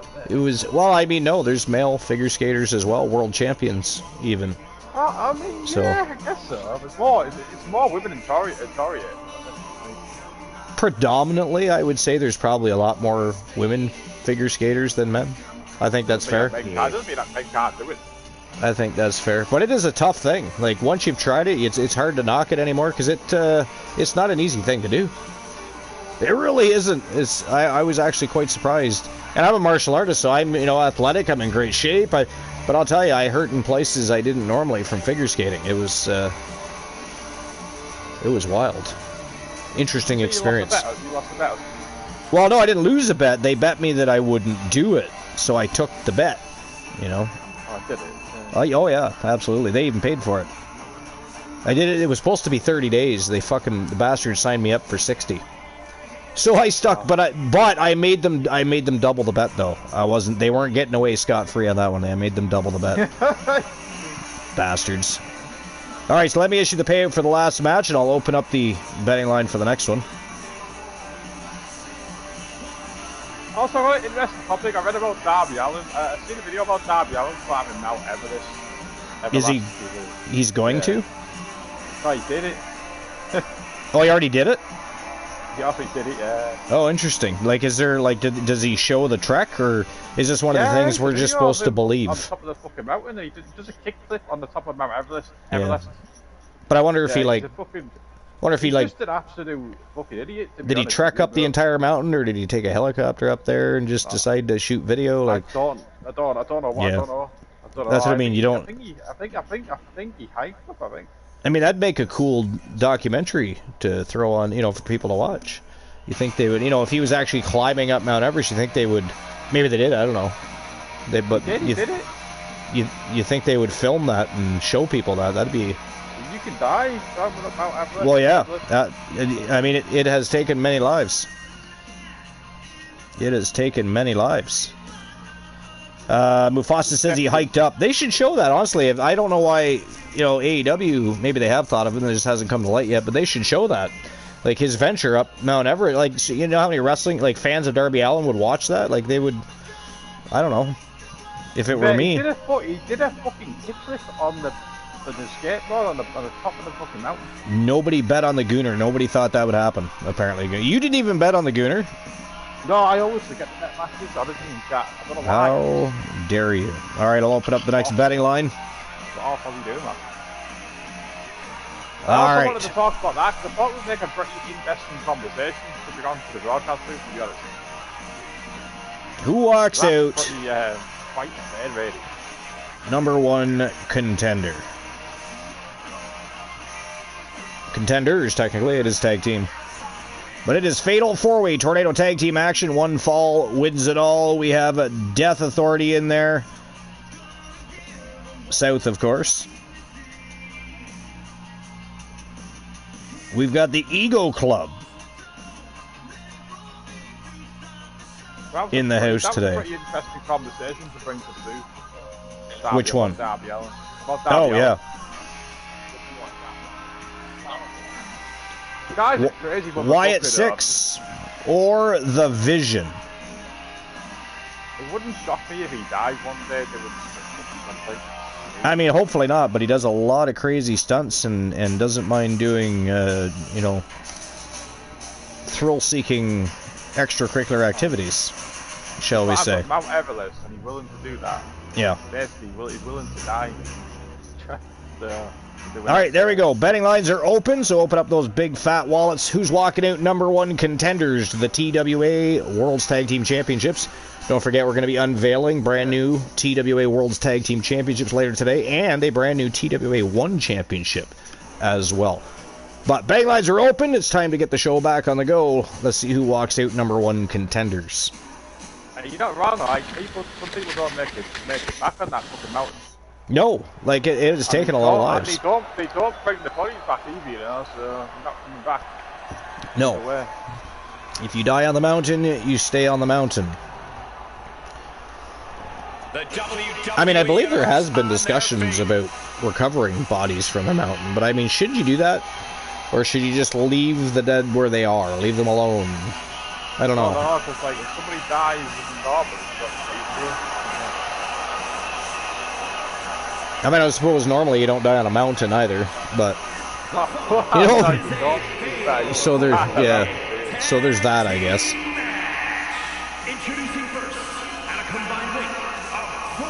The reigning defending WCW World Tag Team Champions, the Ego Club, Dominic Mysterio and Zach Payne from Team Ace Hunter, looking to be. The WWE Universe has been counting the days. What do they do with what? Minutes for this match to start. The countdown is almost over. Well, I mean, they go to a coroner and from there to a funeral home, etc., etc. But I mean, if you die on the mountain, though, you're probably, depending on the mountain, of course. But we're talking about Mount Everest here. You're likely not coming back. You're at your final resting spot. High in the sky. High in the sky. So anyways, Detroit played, did they not? Yeah, it was a crazy game last night. Yeah. Let's just have a... watch this game. I was watching Halloween Havoc. Were you watching Halloween Havoc? I haven't watched Halloween Havoc yet. But they won 6-4 over the Blues. They were 4-0 down. They were, yeah.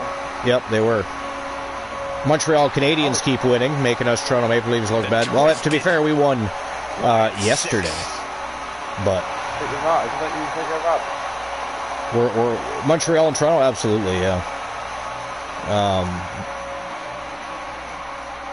But Toronto finally, you know, got back in the win column yesterday against the Sabres. They of course lost to the Sabres the night before in Buffalo. They beat them 4-3 in Toronto. It was in overtime. Utah Mammoth keep winning. I think they're the top in their conference, if I'm not mistaken. I think right now it's the Utah Mammoth. The top 4 teams are Utah Mammoth, New Jersey Devils, the Golden Knights, and the Canadiens, Montreal Canadiens. Those are the top 4 teams in the entire league. The top team from each of the divisions in their conferences. Yeah. So it's interesting. We talk about football, hockey, and NBA. We talk about basketball. That's what I do. Actually, I haven't watched basketball recently, so you'll have to enlighten me on anything that's going on there. And the Rockets not start off very good. They've got 2 They're 0-2 on their season so far? Yeah, I'm used to Rockets. This is gonna get ugly! So far, yeah. I watched the game the other night, but it's actually... They weren't marking the threes, I don't know why. Yeah. Obviously you can't defend everything. They are ready for battle. All the time, but this is true. it comes down to like guarding and stuff like that. And doing the rebound, they don't look for that. Here come former tag team champions from Team Boss Apollo, Joe and JoJo Davis. They are Death Authority South. Some people said that the Rockets can't rely on Kevin Durant. We've already played 2 fucking games. I know we haven't won a game yet, but still. Sports fans can be funny. You go from all the hype in the world. We played 2 games, we lost them both. We can't rely on Durant starting. We've got 22 fucking games into the season. Sports fans can be savages. Sports fans. Let's just have the fucking 10 games. I mean, you go from all the hype in the world waiting for the season to start to you're not even 10 games in, you're already critiquing and slandering the team. About right. Don't get me started. Right? It's kind of crazy how that works. So, like, for a good while, like, here's just an example. Like, I thought our fans, our football fans were like the worst. So, like, the University of Tennessee volunteers. Every time we lost a game, I would see on social media, fire the coach. Fire the coach. It's got to be the coach. Yeah, it's something like that for years. It seems like we're actually doing good. But I wasn't a fan for a while because of this.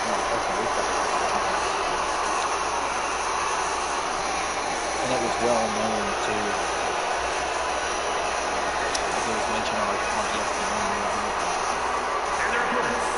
Did somebody claim the vision? Unfortunately, Rocky did. Did he? He has the vision too? Yeah, he has the vision. Wow. The moment this match was announced, the WWE Universe I hope they actually go with a new name that Paul Heyman had mentioned on Raw. I thought it was quite clever, actually. The Revision. I've already got a better name. Do you? What would you like to call them? The Brains and the Brawn. The Brains and the Brawn.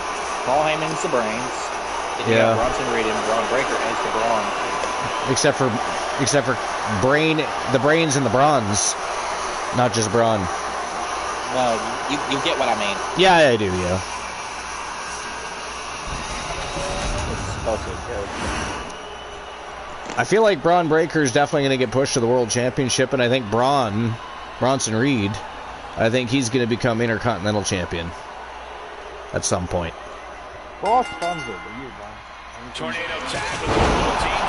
I mean, who knows? Dominic Mysterio might end up being World Champion by WrestleMania. The amount of praise he's getting and the amount of, he's getting a lot of attention worldwide. Fans are really clicking with him.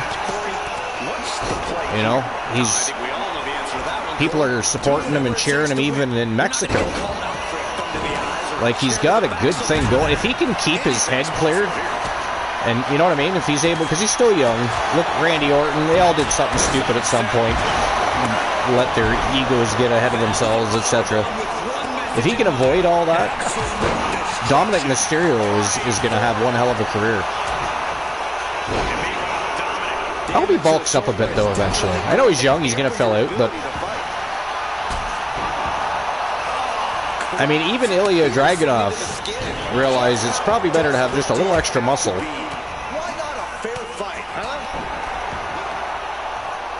A lot harder to do damage to ligaments and stuff. Nobody needs to do steroids. We already know the ones that are and aren't anyway, but bulk up a little. Keep yourself safe. Because pro wrestling is a very taxing sport on the body. I mean, I'd love to get into yeah. I don't know if he's saying me at 28 I've always wanted to be involved in the business in some fashion. I know Chris Danger basically started off recently, like, in person, even though he came from the video game industry, like, putting his character into reality in professional wrestling world. Doing really good with, like, Chris Danger. Yeah. And even beat Brandon does everything he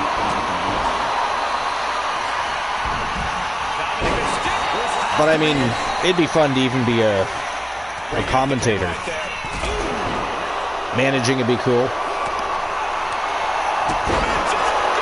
But I mean, when I was younger, if I had opportunity, I would have trained to actually be a wrestler. But I grew up in the wrong neck of the woods. Everything like that was costly and not easily attainable.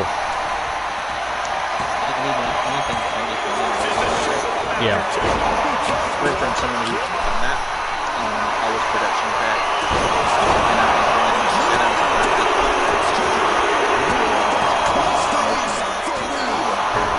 small and local. Yeah. Still, it was fun to do, and I got to meet a lot of people. I mean, I've always been fascinated with the business in itself. I mean, if you think about it, it's like literally the last of the Shakespearean art forms, in a manner of speaking. It's there's something in it for everybody. You know, there's drama, there's a little bit of horror, there's romance, there's action. There's a little bit of something there for everybody. And being there live is even more of a fun experience than just watching it on television, because then you're in a completely different scenario, different atmosphere altogether, because you're in there with a bunch of people that love being there and they're so excited, and it makes it a lot of fun. The experience of being at a live show is fun. We're watching it on TV. If you have a bad show, you know you've had a bad show because you just sat there and watched it for 2.5 hours. It's different at the live version of it, because you're enjoying yourself whether it's a good show or a bad show.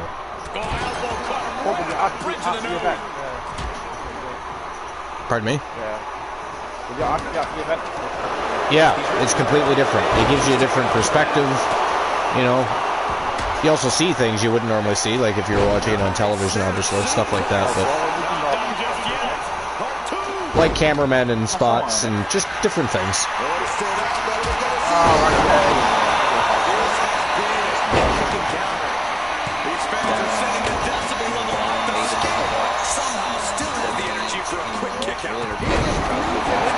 Yeah, why? It's just mainly the short answer. The product has changed so much since but there's a lot of good reasons. Yeah. Like for one, the ring is basically just a giant. I mean, that doesn't bother me really, but yeah, I get why they do it. Yeah, I mean, they're making a lot of money off of that. And boxing's done it for years, right? So why not? Yeah, UFC's done it. You don't, but they do because they make money off of it. I personally think they could put those ads anywhere. I don't think personally they should be on the ring mat. You know, that should be sacred. It should be a sacred area. Somebody actually said something to that effect. Even made a world championship that had a bunch of different advertising. Yeah. I mean, I hope they never go that route. But they could. I would rather see those advertisements on the ring apron on the side of the ring than I would on the ring mat.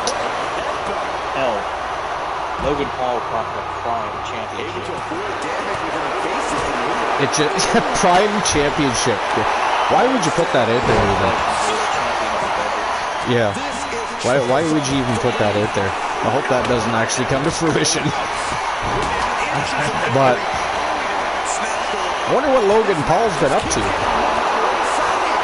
You know? We haven't seen much of him lately.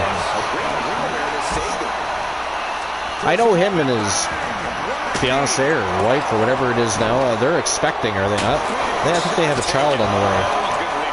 Or has it been born? I don't know, because they would have announced something in WWE. And they have not, so... But I'm pretty sure he's expecting a child. Which might be why he's taking a little time off at the moment. I mean, he'll be back from WrestleMania anyway. We all know he'll be back by Royal Rumble and WrestleMania time. Most opportunity.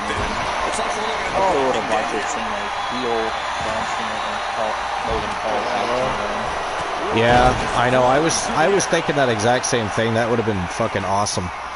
Why they didn't think of that, or didn't consider it, or decided not to do it? Maybe they. That's one of two missed opportunities. Yeah. The Undertaker. Oh man. Yeah.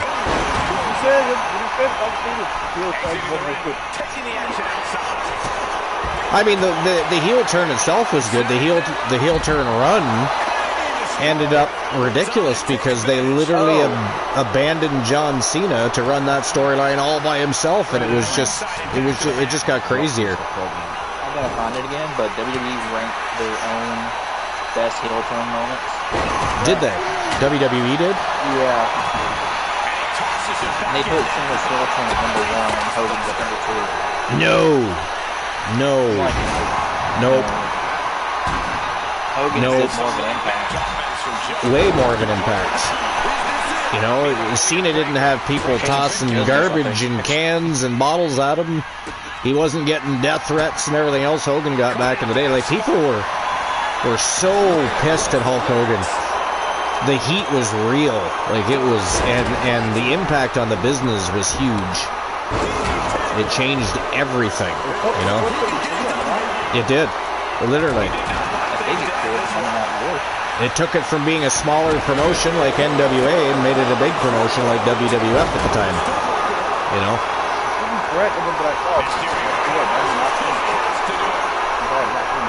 It was, yeah. That was already underway. I still wish they would have opened the doors when DX was invading the WCW show. I remember watching that, and I was thinking, come on, open the doors, let's have a brawl. WWF versus WCW, let's do it.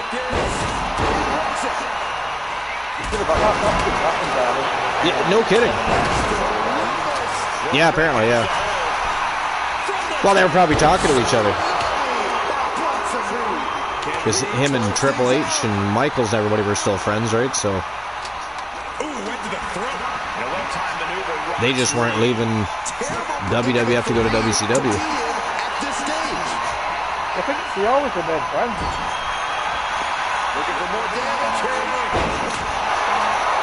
The hockey games? Oh. Sharks scored a goal, looks like. They lead the Wild 2-0 with 6:25 left in the first.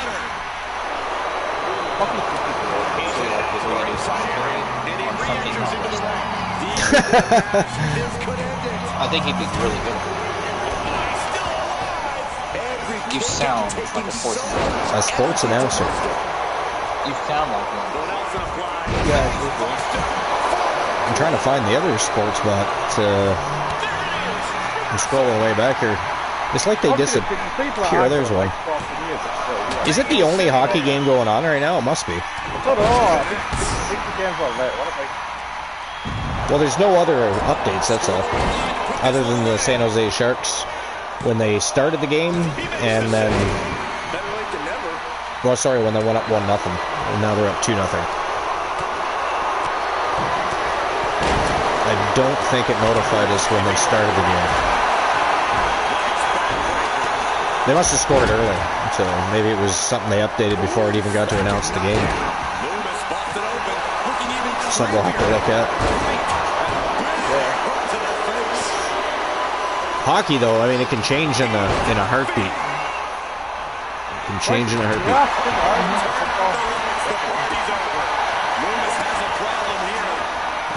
PFD 5000, another one of Boss Apollo's friends. PFD is in the house. Titan G has disappeared. PFD has arrived on the scene. That's, of course, a 0. Oh, that is it. That is all, ladies and gentlemen. The winners of the Fatal 4A Tornado Tag Team matchup, representing Team Boss Apollo, it is Death Authority South. Joe and JoJo Davis picking up a W. Has anybody but me realized, lately at least, I'm not saying it's been a thing through the entirety of the faction's existence or anything, but has anybody noticed that Joe and JoJo have won more than Rocky and Mad Dog lately?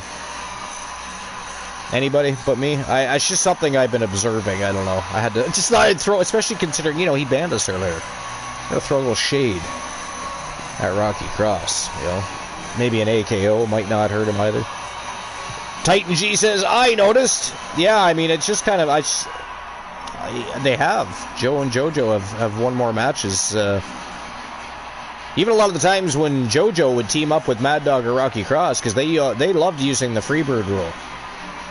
They love, if they want to go after a championship and have somebody fill in for the tag team championships for the night, they do it. I kind of like that, though.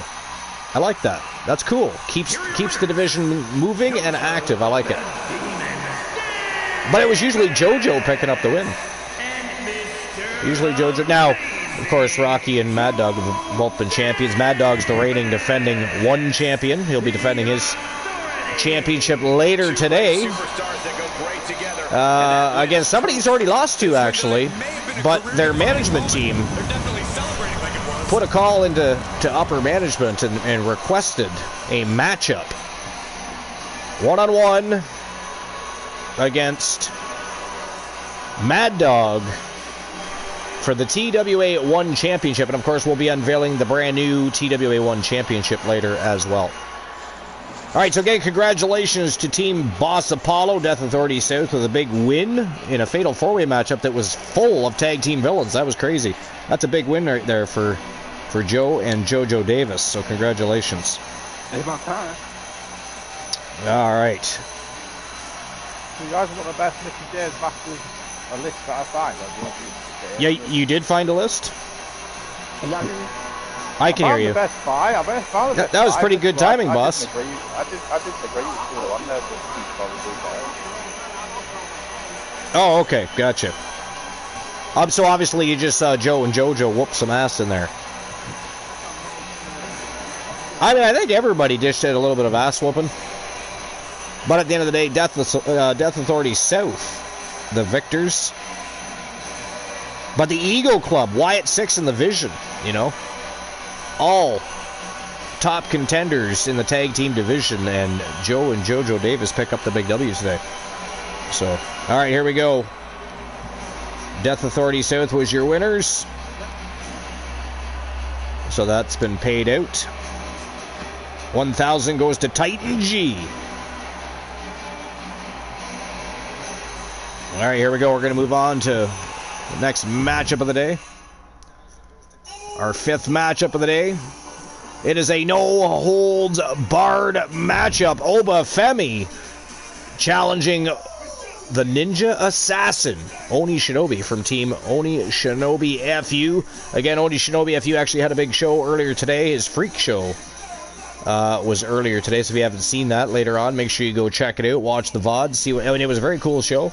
I wasn't there for the entirety, But I watched quite a few matches, even threw my hat in on a bet or a prediction. They call them predictions there.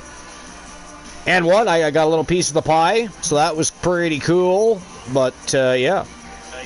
You'll have to check that show out. Go to the main roster. Sorry, say that again? Who would be a good route with him? For who? I mean, OP. Obafemi? OP, yeah. A good rivalry for him. I think I would like to see him for some reason. I want to see him and Lesnar, but I also want to see him and Gunther. There's a few people, man, that I'm telling you. Obafemi, I think he can match up against pretty much anybody. He's pretty versatile. He's pretty versatile, very athletic. He's a big dude. But well, you know, I don't think I was still hoping it was going to be him, not Ilya Dragunov, not gonna lie. I think they should put Obafemi on. That's me. Maybe Obafemi takes the belt from Ilya Dragunov. Maybe they could do that. Because you know what, I just think the pop. I think the pop would have been huge if he had answered Sami Zayn's open challenge, but what do I know? All right. I'd like to see Obafemi on SmackDown, maybe. You know, start off as he goes to the main roster. So this is matchup number 2, contendership for the TWA Television Championship. Somebody is going to join Luke the Gooner in a matchup against Christian Hart. Did you hear what I said there? Sorry, say it again. I said I'd like to see Obafemi on SmackDown when he comes to the main roster. Well, yeah, I'd be good with that because that's where Gunther's going anyways. Because I'm pretty sure he's going to be John Cena's final opponent. I think he's going to be John Cena's final opponent. Gunther is. So I mean, that'd be They do this brand split, and it doesn't matter anymore because like they kind of gray the lines. Yeah, they blur those lines as much as possible, don't they? So who walks out number 1 contender? Is it going to be Obafemi or Oni Shinobi? From Team Oni Shinobi FU. Somebody is going to join Luke the Gooner in a triple threat matchup against the Iceman Christian Hart. 10 minutes to get those bets in. Betting lines are open. But yeah, there's a lot of matchups for Obafemi. I mean, I pretty much think you could put him in there against anybody, really. Obafemi versus Roman Reigns. I mean, I don't think Roman Reigns, he hasn't even been around enough to worry about facing somebody like Obafemi's the issue there, I think. He's been pretty much MIA, you know? I don't... Sorry, say that again?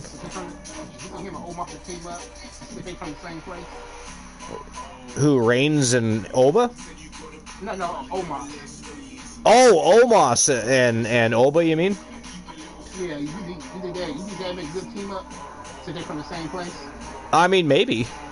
What are they? They could be the Nigerian Nightmares or some damn thing. I don't know. But I don't know. I think it's probably better that... Well, I don't know. I mean, to me, Omos still has a lot of improvement to go through, and I just don't know. I would like to see Omos be successful, I'll be honest, because I think he's got the look. He's intimidating. He's got that intimidating factor. He is capable of certain things. He's quite athletic for a big guy. So if he can nail everything down, you know, he could end up being one of the better big men that have ever been in the business. But not gonna lie, I've not really had a reason to be impressed by Omos. Yeah, I don't like Omos. Yeah, I think he's shit. I mean, that's pretty much... I mean, like I said, he's got the look. You know, he's got capabilities, but he's not good enough. I mean, we've had so many great big men that have paved a way, you know? So, I mean, we don't need any more Khalis. I know some people like the great Khali. I think he's a great human being. I but didn't think he was good. You know, and all of his fans say he's very gracious and humble, and so that's awesome too. But he was not good in the ring. He, to me, he should have never been a world champion. Not even transitional. You know. Come on, a lot of giants have paved the way. You know, to be fair, he was better than the Giant Gonzalez. That's not. I was gonna say, got Giant Gonzalez. He was even worse. Yeah, awful. That guy couldn't do anything. It was awful. He was, yeah. All right, here we go. Obafemi, Oni Shinobi. One of them is going to join Luke the Gooner in a triple threat matchup against the Iceman Christian Hart for the TWA Television Championship. Who's it going to be? We're going to find out right now. I'm almost tempted to redeem Giant Gonzalez. Giant Gonzalez. Do we even have Giant Gonzalez? I don't even know. No, you would have to find him, and I doubt anyone made him. Yeah, I suppose, yeah. It was a joke anyway. Plus, how are you going to get like an 8-foot tall wrestler? Yeah, fair.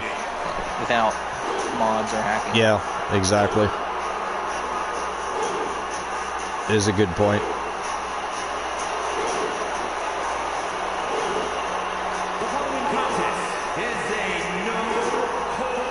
Anybody that missed our last show, TWA Underground, that was a badass show, by the way. I don't know if anybody missed out. Of course, you got to go to YouTube to find that now.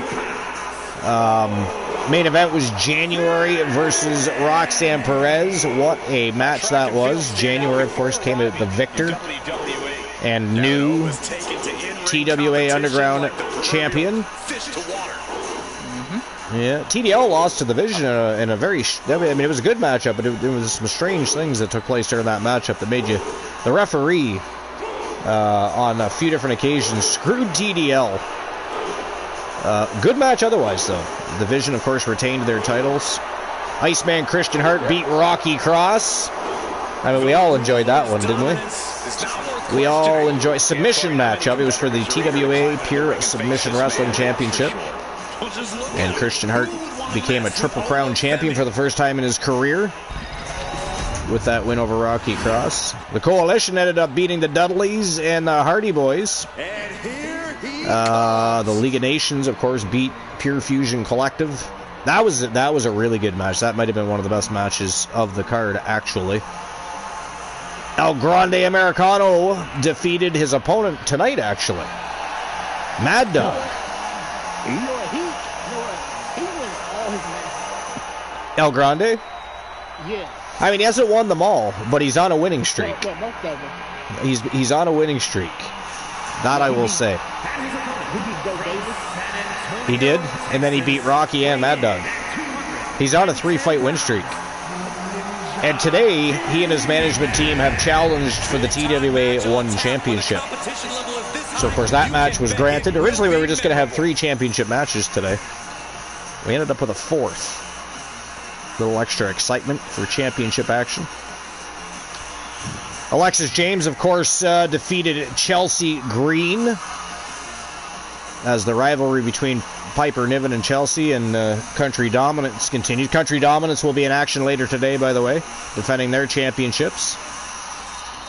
Morgan James beat Sol Ruka, the newest member of the Wolfpack Gals, Melissa Archer's new partner in crime.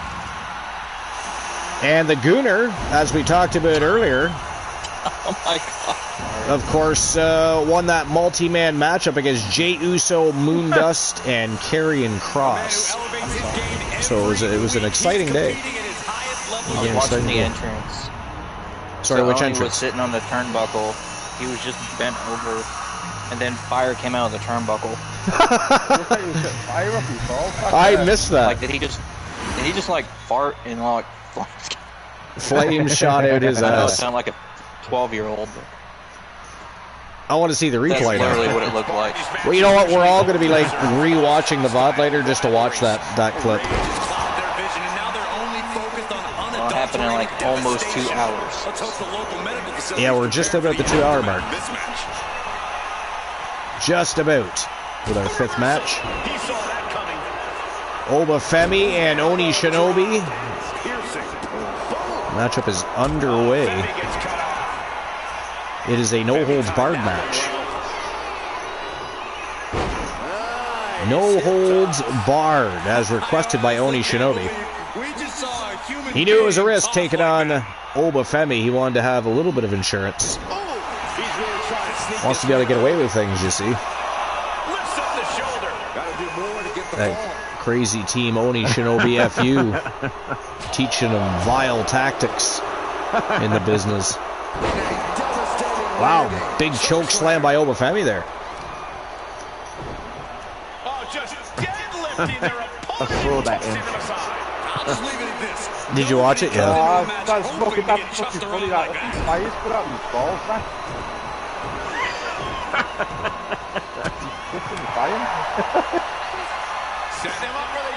You want to have Rocky wants to have an 8-person elimination match, the whole Death Authority, to see who the true leader of the team is. In GPW, of course, not TWA. He's talking about GPW here.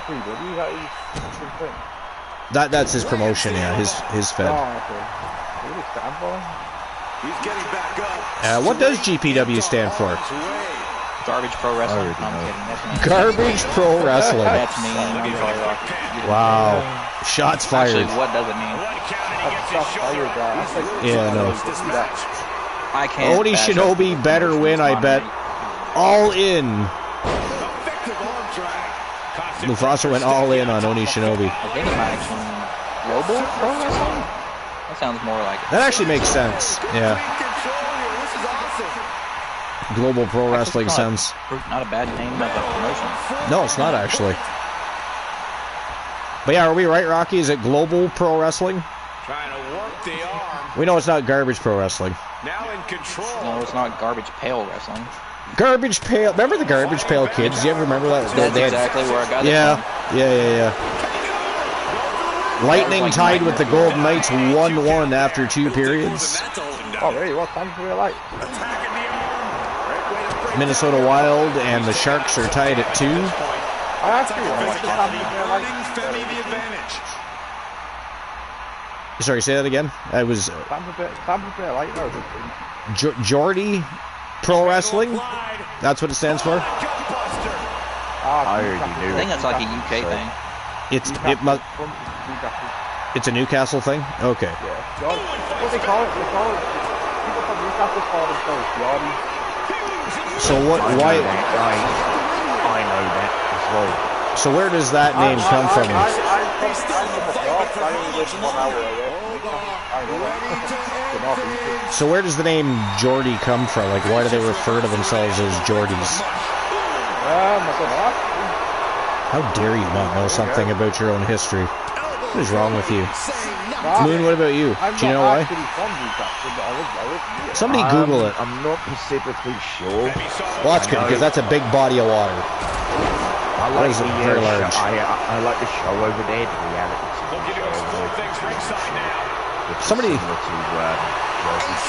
Somebody Google it. Why they call themselves Geordies? I mean, I want to know now. There must be a reason. So what if you're from where? So where exactly are you from again, Luke? I'm from the Northeast. Like, what's the name of your town? Okay, you're from that general area. Do they just call?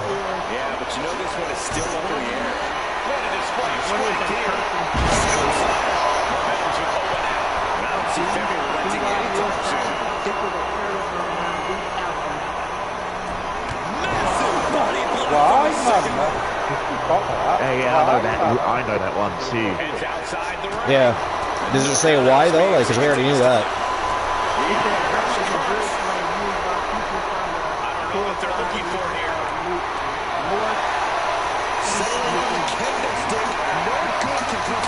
Oh, Rocky. Yeah, Rocky Cross posted some info here too. He term, he cut off the T. The term Geordie for people from Newcastle is a nickname derived from George, but its exact origin is uncertain. They just run with something, they don't even know where it comes from. Nice. With several theories, including the 1745 Jacobite Rebellion. The Jacobite Rebellion from 1745. Well, we'll talk about that in a minute. Anyway, the widespread popularity of the name George among 19th century miners, and George Stephenson is inventor of the Geordie. But wouldn't it be Georgie, not Geordie? I don't know. Anyways, because it comes from George. Where the hell does the D come in there? Why is there a fucking D in there? Anyway, while the 1745 rebellion theory suggests it was a derogatory term for supporters of... Oh, okay. Still, though, the D.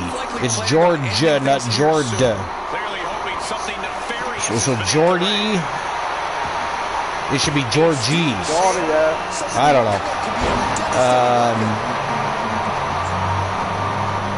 The lamp origin suggests the lamp.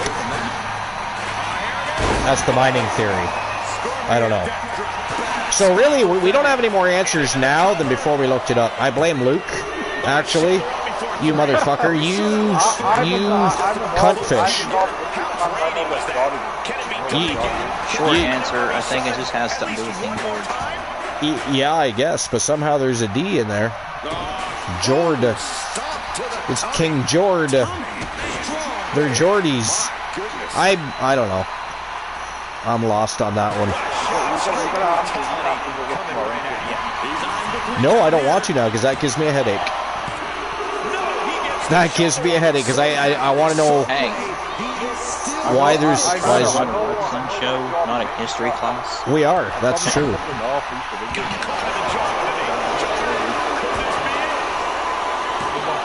just joking.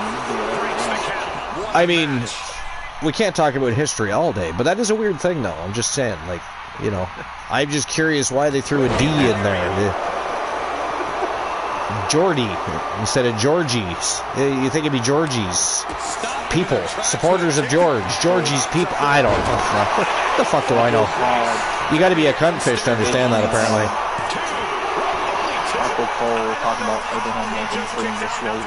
Wow, that's crazy, man. Obafemi and Oni Shinobi are lighting up the ring right now. Great match. We'll give a little trivia. What so kind of evidently, trivia? this may be true.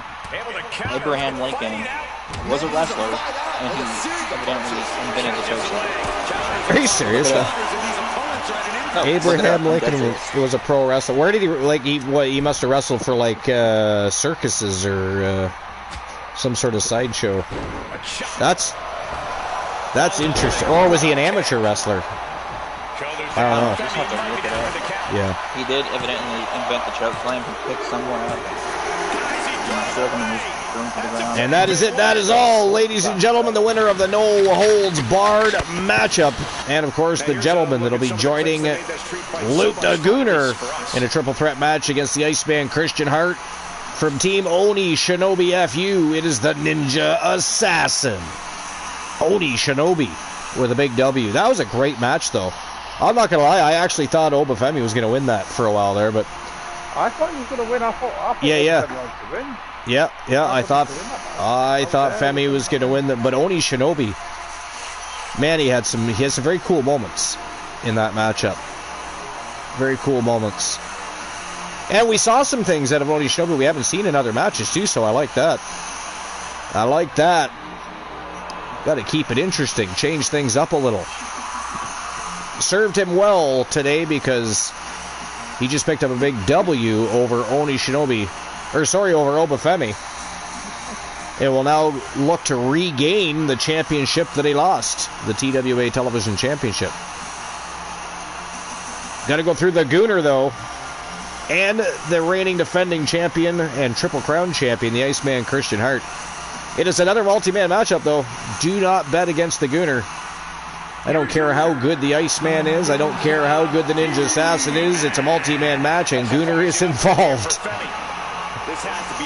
His last two matches, ladies and gentlemen.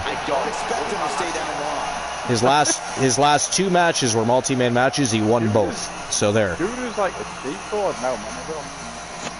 Thanks, Rocky, but that's not me.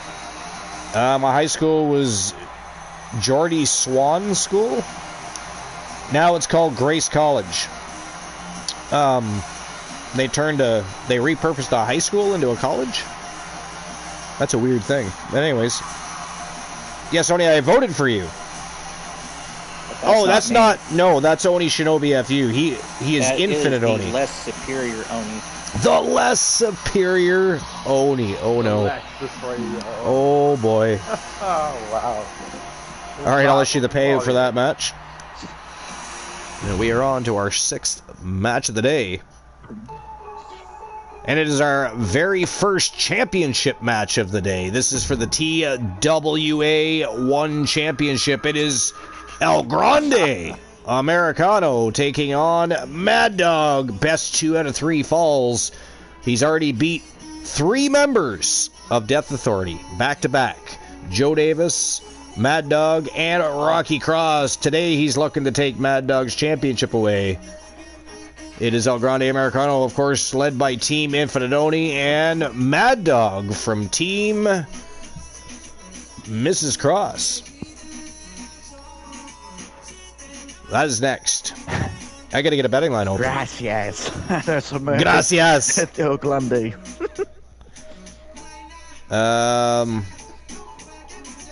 Alright, so Oni Shinobi won that matchup. There we go. Payout has been issued for that. 10,000 go to Rocky Cross and 3 others. Nice. Excellent pot. Let me get the betting line open for this one. Let me get it open. What do we got here? I'm looking forward to this one. Me too. Me too. I'm wondering, I bet you if we were to be able to do a poll, there are others, Oni. I don't think we're alone. Alright, so who's walking out TWA 1 champion? Is it going to be El Grande Americano? Or is it going to be the reigning defending champion, Mad Dog?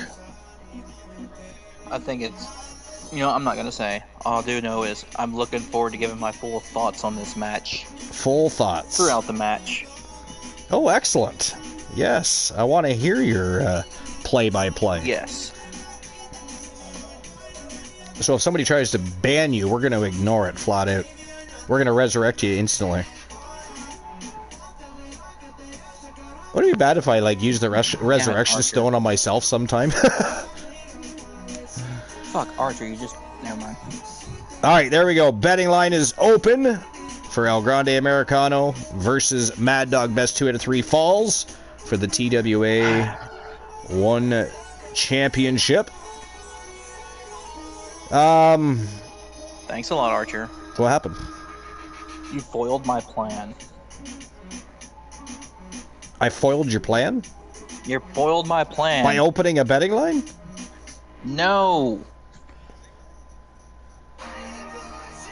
Well, I'm confused. I was trying to set a trap card and you foiled it. Oh, shit. Sorry about that. No, you're fine. It just won't happen in this match. And if it does, we got it ready. Indeed. All right, betting lines are open. Open up those big fat wallets, but here we go. Get the show back on the go. El Grande Americano versus Mad Dog. TWA 1 championship on the line. Let's go. Showtime and go time. I think I need a coffee. I think I need a coffee. I just made that into a song. I have no idea why. I have no idea why.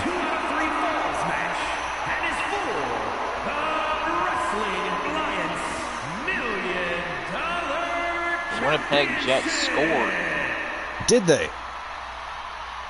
I'm still mad that Montreal's doing better than Toronto so far this season. They're only 9 games in, but... The thing is, I can't think of Winnipeg without thinking of Chris Jericho. Chris Jericho. He was actually born in Buffalo, New York, but he's spent the majority of his life in Winnipeg. Yeah. I think he was very young. I've read his book. He was very young when he came over. A Lion's Tale. which is interesting. I never actually did read his it. Career in Mexico. I still haven't read it. Now he's under the... Did you know that he was almost He-Man in a promotion? Was he really? Like one vote saved him. Interesting. But and this is not a knock on anybody, but apparently his promoter was gay, and they wanted him. They wanted him to be like the He-Man gimmick. But one vote saved him, and he was Corazon del Leon. Yeah, man, which means heart of a lion. It would have been weird having a He-Man gimmick, and you know, I know they've done it all in pro wrestling, but damn. I gotta tell you, I don't know what to think about this new He-Man movie they're coming out with, though. They're including the planet Earth in it again, and other things they didn't need to do the first time, nor the reboot. I thought I liked the Dolph Lundgren one. The brand new TWA 1 Championship on full display. For now, around that waist, anyways. We will say that. Is that just $1 million championship with a logo strapped in front of it? Of course it's not.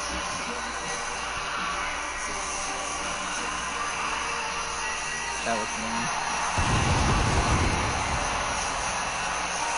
Mad Dog from Team, well, Mrs. Cross. Sorry, what'd you say? I was thinking about, I forgot. As a reminder, You forgot. Matt Riddle. Nice, good for you. That's for sure.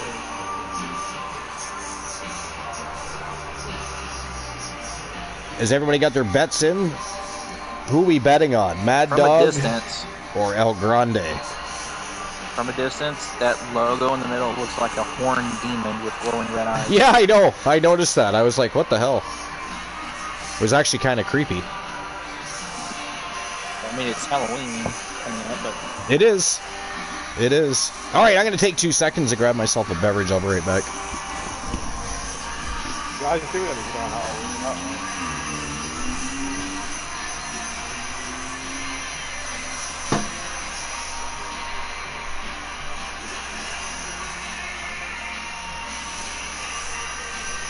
Guys, do anything on Halloween,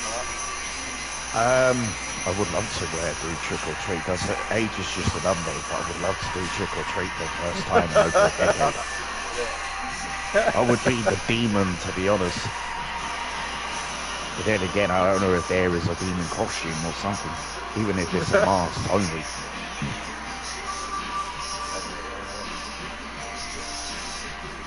That's what my name was. My name on the PlayStation. This account was the Wild Demon 23. And then before that, it was Little Chronic. It was. Normally, I don't say it. My name. My old previous names.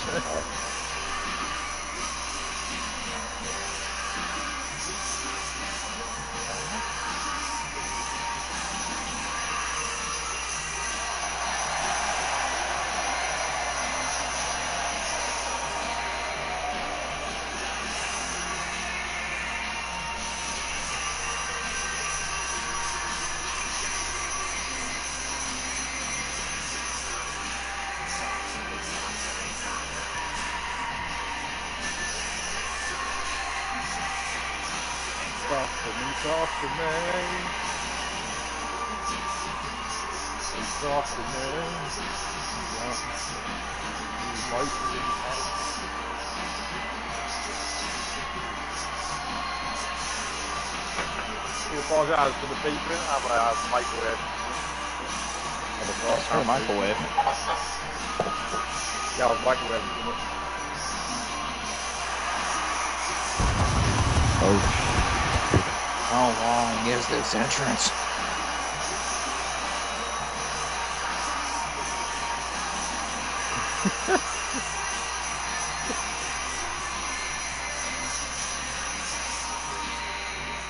This entrance takes that, doesn't it? Undertaker and Glacier had long entrances. Somebody count how long that is. How long does that actually take?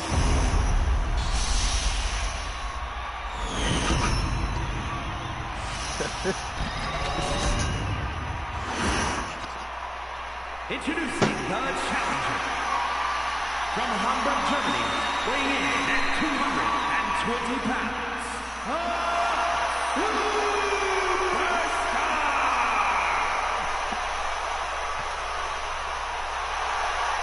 And his opponent from Blackpool, England, weighing in at 600 pounds.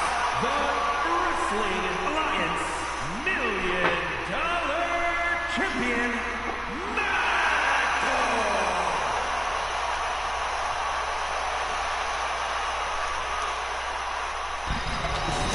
This title has been widely talked about. All right, I have returned. Ooh, matchup hasn't even started yet. Yeah, I was gonna say matchup just got underway. Interesting. Well, Mad Dog's entrance is like forever.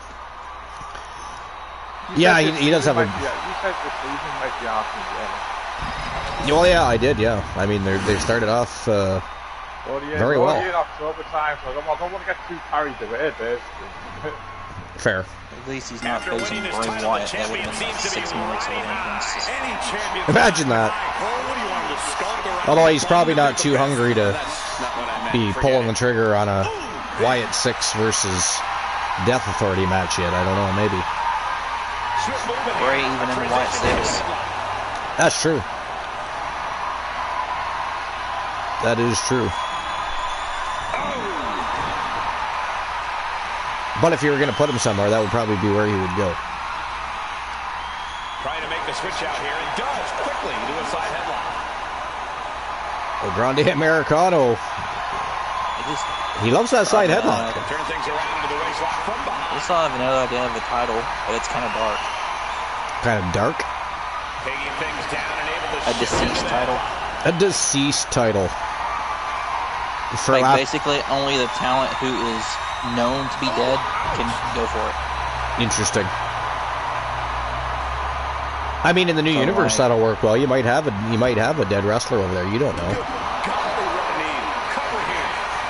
Some sort of zombie. Someone like Hogan. He needs a little more than that. Like Hogan. Yeah. Merciless looking blood. Mr. Wonderful. That's basically half the goal, isn't it? Half the golden era He finds a counter. up for grabs for the deceased championship. I'm just saying that wouldn't be the name of it, just something like an afterlife title or something. Right, yeah. No, I didn't figure you'd call it the deceased championship, but Just the idea.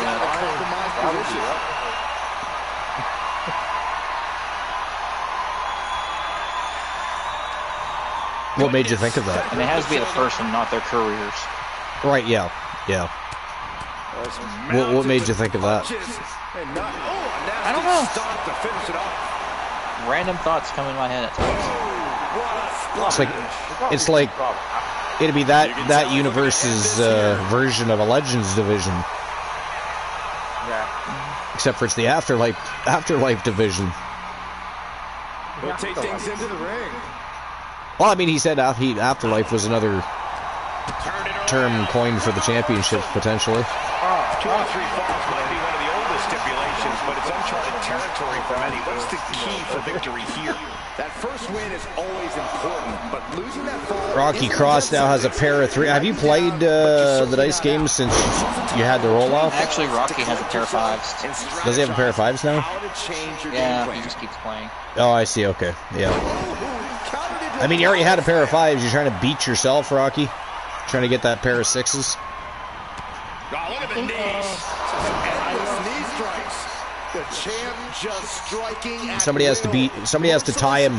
Somebody else needs to get 21 in blackjack. We've never had a playoff, and for some reason, Rocky Cross keeps getting 21. Infinite Oni with a pair of 6s. Booyah! Dice is now sitting in Oni's hands. Rocky Archer. That was blackjack. What did I say?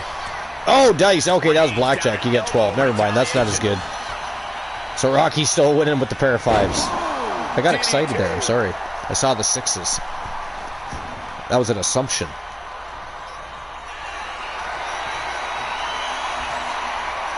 So, I guess by technicality, should your last dice roll count? This is nothing short What do you of mean? disturbing.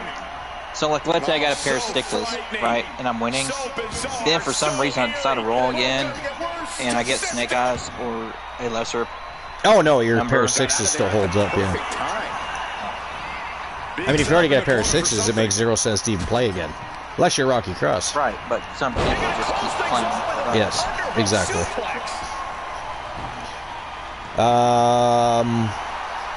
Titan G says, I got a pair of 6s. In what, blackjack? And he hits the shoulder one before, too. Frankly, he should have known that wasn't enough. I didn't see your sixes. I didn't see Rockies, but I'm sure there's somewhere. Buried in here. Yeah, I'd have to look. He says he got 6s anyways. Titan G claims the same thing. Well, if you get it, you know what to do. Mad Dog with a guitar. Right over the back of El Grande Americano. Still 0 falls to 0 in this best 2 out of 3 falls contest. Oh, what's going on here? I cannot believe what I am hearing. We got some interference here. Somebody's running interference. These two can't stand one another. Look out! Oh, it is Ladders from the O-Cult. Apparently not a fan of Mad Dog. Out here to cause a little disruption he is, apparently. That's interesting. Why in the hell would Ladders, unless he's looking to get a piece of Mad Dog, I don't understand why he'd be helping out a El Grande Americano. Or maybe everybody just wants to help El Grande to beat Mad Dog, who knows? Looks like he's a fellow luchador. He is a fellow luchador, there is that. 2 count only there. El Grande just about picked up fall number 1 over the champion.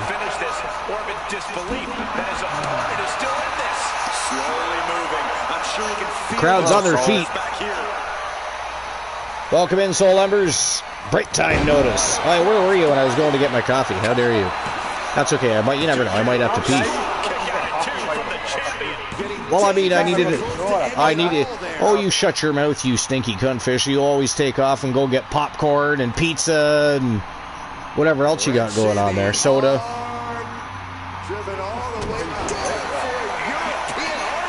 Gaslight. You think only you can do it, Mr. King Charles?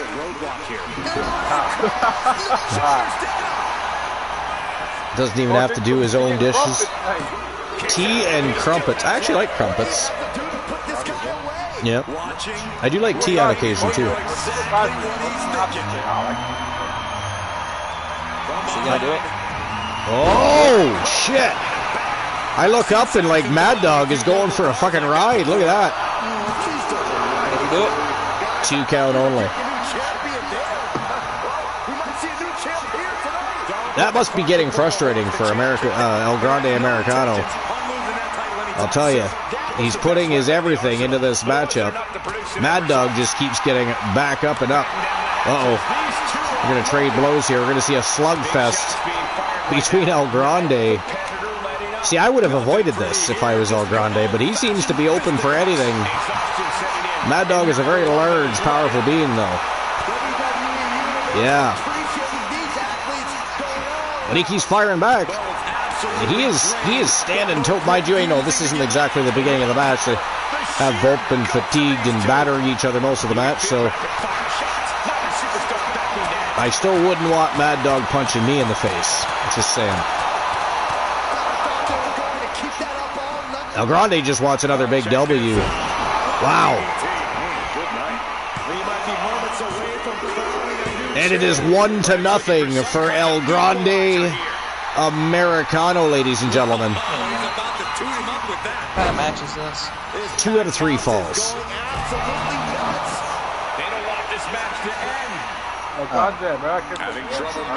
He could have won it already if it wasn't for that. If it wasn't for that, he would have won it already, yeah. Oh, big elbow to the face. Mad Dog.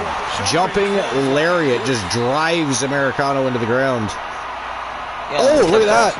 Jawbreaker by El Grande. Did he just get tripped by the ref? Absolutely not. Chad Gable was never El Grande Americano. How dare you suggest such things? Did you hear that, Oni? He's trying to assume. No, I know, but Luke is trying to assume who El Grande Americano is. It says Chad Gable. Oh, that is it. That is all. Ladies and gentlemen, the winner of the match by submission in this 2 out of 3 falls matchup. That is a pinfall and a submission. And your new TWA 1 champion representing Team Infinite Oni, El Grande Americano, is your new TWA 1 champion. Congratulations to El Grande. And Team Infinite Oni, let the party begin for El Grande Americano. Wowzers. Mufasa was keeping count in there just in case. Titan G says, I got 100% for the 1 championship. Was it going to be David P. King, or is it going to be... I always forget the other fella's name because he wrestles less than David P. King does. You only ever see him in tag team contests, and usually David P. King is winning those matches too. Just throwing that out there, but... I mean, I would, if I were to give that, I would give it probably to David P. King. Is what I would do there if I were you. But he's going to have to face El Grande Americano when he gets that opportunity. We have a new TWA 1 champion. Crowd is happy. Team Infinite Oni is happy. El Grande celebrating with the audience. Our brand new... Everyone is happy except for Death Authority. Doesn't matter if they're north, east, south, west, they are going to be cranky right about it. However, Death Authority South did have a good showing earlier today. That was a big win for them. You know, they weren't just in there against cans or anything. That was a hell of a you know, a fatal 4-way contendership matchup right there. But anyways, yeah. If you're an El Grande Americano fan, you're going to be partying all night long with El Grande and Team Infinite Oni. Going to the Space Bar, they are. That's where they're going to be doing their celebrating later this evening. I'll get the betting line open for the... Well, actually, I better pay out this matchup first, I guess. Our next championship matchup, and of course, the beginning of our actual betting rounds, is a gauntlet match for the TWA Women's Television Championship. Callie Carter putting her title on the line against Queen Dust for Team Moonraider. Stephanie Vaquer from Team Infinite Oni. Julia, which I don't think anybody's even ever claimed Julia. A little surprised by that. Tiffany Stratton. Crap, I forgot I released Tiffany. You did forget to release Tiffany, so she for tonight. She's in there under your tutelage, under your guidance. No, I said I forgot I released her. Oh, you did already? Oh, that's right. And nobody else has claimed her either. And, of course, we got the great Julia Jackson. Member of the great Jackson family and the League of Nations, of course. I would do that. Wait until I release someone, then you book them. Then I book them. Stop booking people that are released. I mean, Tiffany Stratton was being booked. I didn't even want Stephanie Vaquer, but I stuck with her. You claimed her. Well, you didn't claim her. You picked her up because she was already on a claim. All right, there we go. Did, yeah. Yeah, Variance of Strife isn't around these days. 7, well, you took it over. Took her over. Well, it's quite whenever Strife decides to come back and wants her back, you just give her back, do it. It was Strife that claimed her initially as part of the occult. 7,000 to PFD 5,000. And Mufasa. Hyper Knight Raven, I see you. How you doing, Hyper Knight? Appreciate you stopping in as always. Let me get this straight. Yeah. I have the occult. Yeah. Who haven't been someone wrestling. Else take him? I don't even like the occult. Who have not even been wrestling except for Stephanie Vaquer. I don't even like But Stephanie can be. I mean, if you're going to continue to manage Stephanie, we'll just remove her from the occult. I don't want Stephanie. I don't want the occult, period. I don't want them. Okay, so we'll just leave them alone and somebody else can take them over if they want to. Why would I want a faction I don't even like? But you had said you wanted to take Stephanie Vaquer at one point. You just didn't want the rest of the occult. So yeah, just her. I didn't want the faction. No. Well, that's what I mean. We just removed Stephanie from the faction. I just said that. You're listening as good as Luke the Gooner tonight. How dare you? Yeah, that's fine. Titan will take the occult. I might as well. Sorry, who will take the occult? Titan. Titan G. Titan, yeah. You're hardly even around. Are you going to be able to manage and book the occult? You have a tough time with the new Shield. So where's Boss from? Boss was, he might still be on the broadcast, but I don't know if he is or isn't, actually. All right, next betting line. Who walks out? TW. We can, yeah. Okay. TWA Television Champion. Should be in bed right now, getting some sleep. Julia Jackson. Tiffany Stratton. Julia.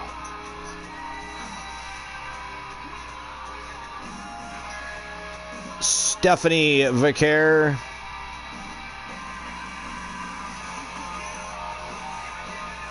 Queen Dust. Or the reigning defending champion from Team Ace Hunter, Callie Carter. It's going to be Tiffany Stratton. You think Tiffany's winning? Tiffy time! Because I released her. Right when I released her, she's going to... Didn't that happen with... Who else did that happen with?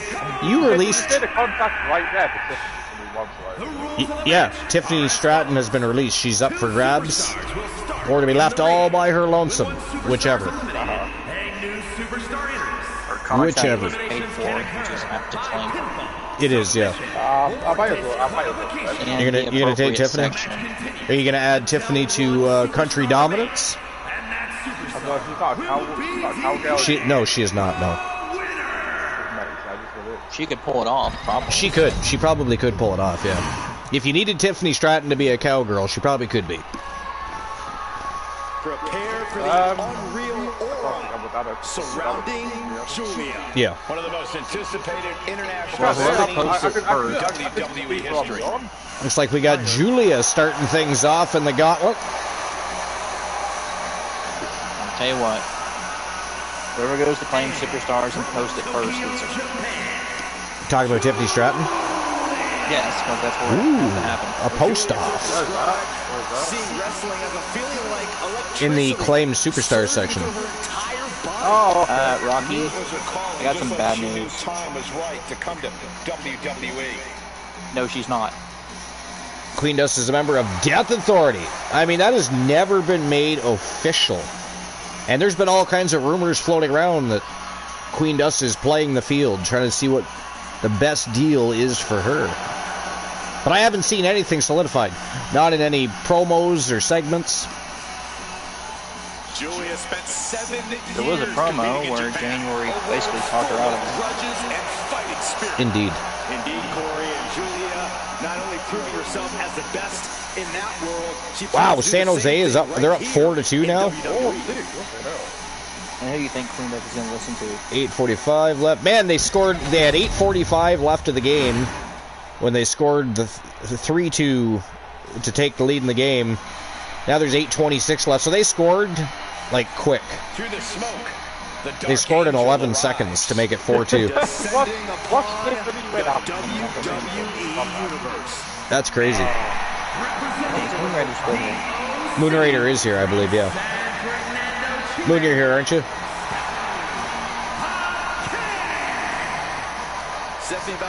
Used to being the first from her Chilean. Moon, which team do you want to join? West or East for Queen Dust?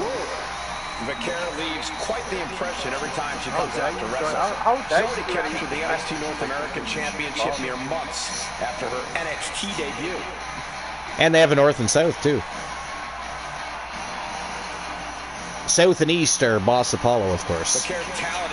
North and West is Rocky and Mrs. Cross. Now she's searching for that glory on the biggest stage there is, WWE.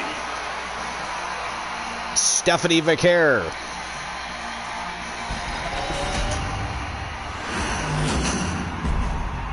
Looking to once again become television champion.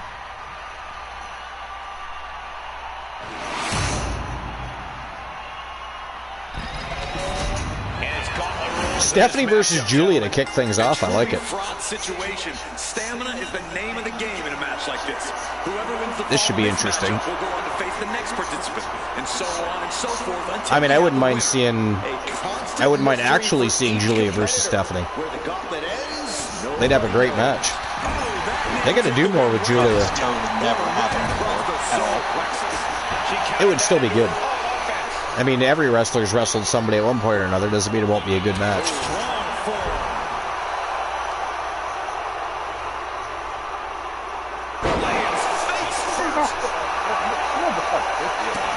Trish Stratus? Maybe Joe? Does Joe have Trish? I don't know. I'm thinking Joe might have it. He's got a bit back. I'd have to check his Outlaws faction. I know he has Alexa for sure, and AJ Lee. He still has Britt Baker. Yeah. Sorry, say that again. I just want to know how to claim the occult officially. I mean, just claim them. There's a claim superstar section. So you got to go in there and make sure it's known that you have picked up the claim for the occult, which is, of course, Humboldt's the Arcane chairs and ladders. She's coming too, and she's not going to like what comes next. Stephanie Vicaire is leaving the occult. Has defected to Team Infinite Oni. She's Titan if you want, Stephanie. You can have her too. While you may know who your competition is going to be beforehand, that's there you go. Then you can keep them all together. You don't know who's out next. Yeah. When you're waiting to enter, you don't know which of the two competitors in the ring will be the one who moves on. Sounds like you really need to know how to think on the fly to win a match like this, Corey. What did you say, Arnie? Where'd he go? Titan G. Titan G. What's Titan G stand for? Indeed, what does Titan G stand for? Yeah. Oh, gosh. Stephanie must be getting phased by this attack. Stephanie here in a disheartening position. I don't even know the answer to that. Might be able to start mounting something here. Stephanie was getting ooh, kicked him right in the face. Who else do you think would pull off a A country girl? Yeah. Good question, isn't it? It is a good question. I don't know. I mean, there hasn't been many country girl gimmicks in the history of women's wrestling, I don't think. It would just have to be the right person that might be able to pull something like that off. I'm seeing a lot of country guy. Yeah. We've seen tons of cowboys and outlaws. Actually, for down sure. Here, yeah. I like the game that came out. It was called Titan G. Flash into the corner.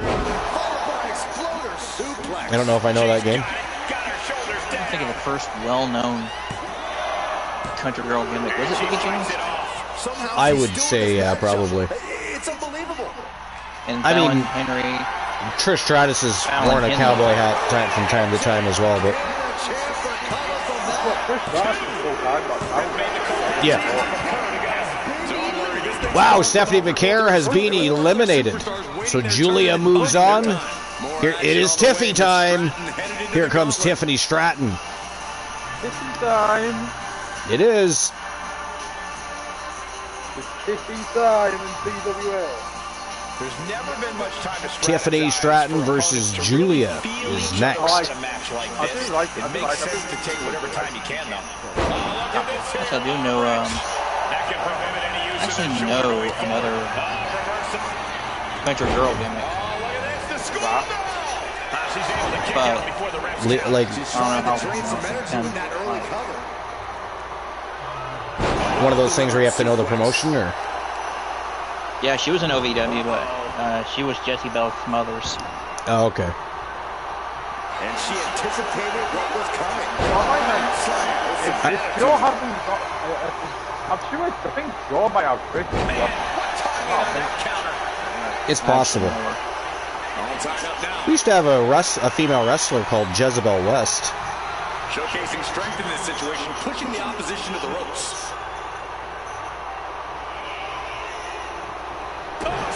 But yeah, I'd have to look at the faction after the show. That, or look through a whole bunch of claims to see if he has Trish.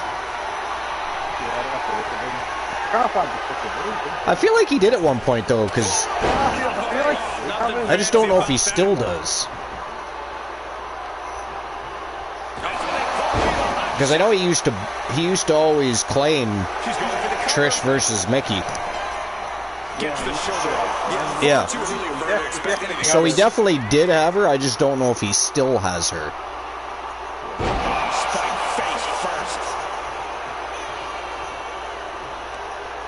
Tiffany Stratton looking good in there. Look at this creativity with the wrist clutch left. Well, I mean, didn't they split up? No, it's still with me. I think Tiffany and Kaiser split up. That's still a boyfriend. Is it? Yeah. Oh no, Literally fun fighting. Look, you don't have to Just a relentless assault from Tiffany. Yeah, go ahead and do that, yeah. Let me get up. Let me get up, he says. Yeah, I have to actually get up and do this. Go to the computer. Right to the back of the neck. Blasted her with a quick knee. Does someone even have John Z?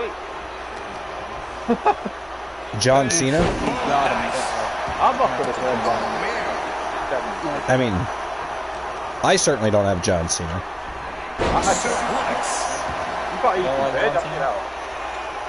So far, just for a hockey update, 4 minutes left of the second. It's 4-2 for the Sharks over the Wild.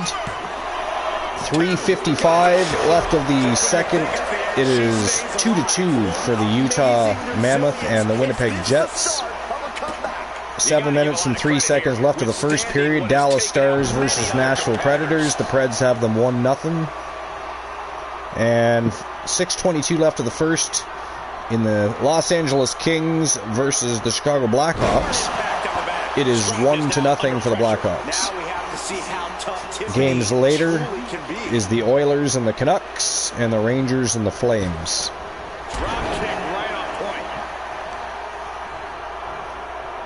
Rangers and Flames. Those are both really good games too. Oilers and Canucks is the Battle of Alberta versus British Columbia.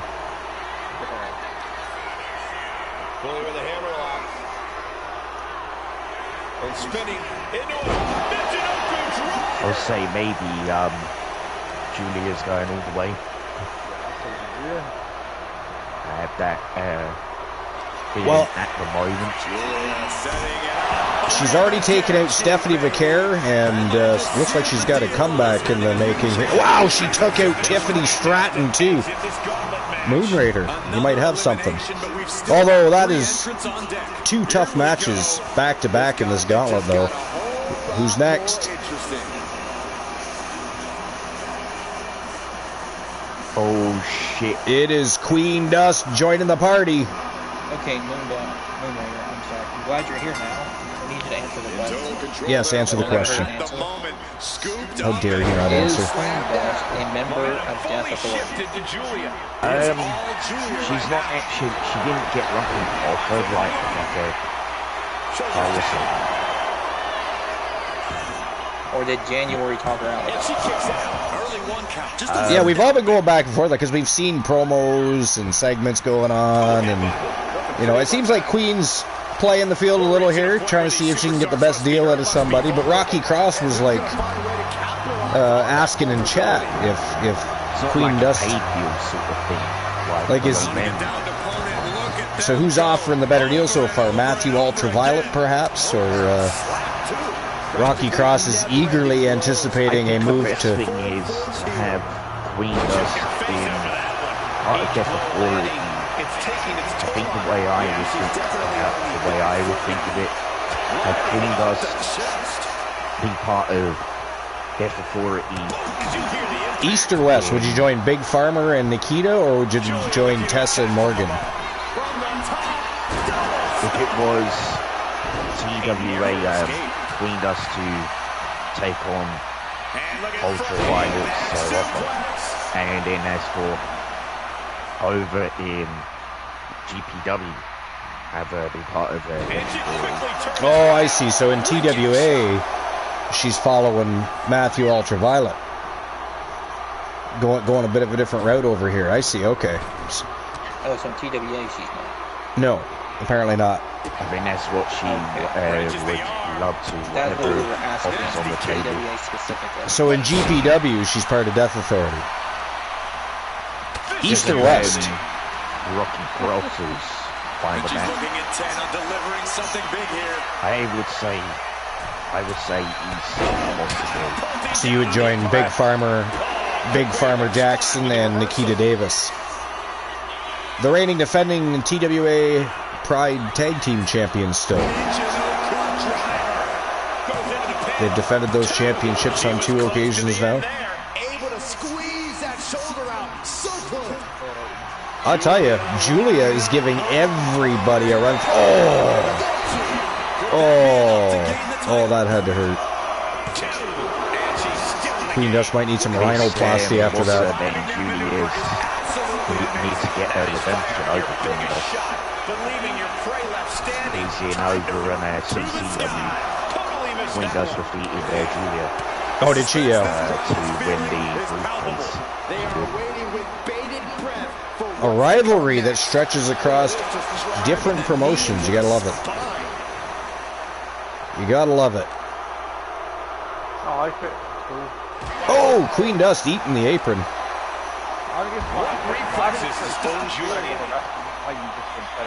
Yeah.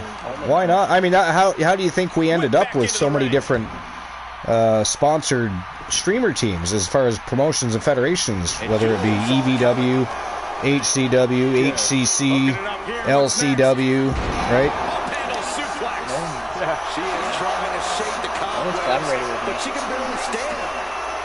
No, not yet.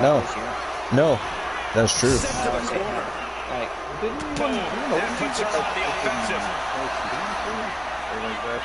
I would have done it. I would have done something with Archer, but 2K being 2K. Yeah, they gotta fuck everything up, don't they?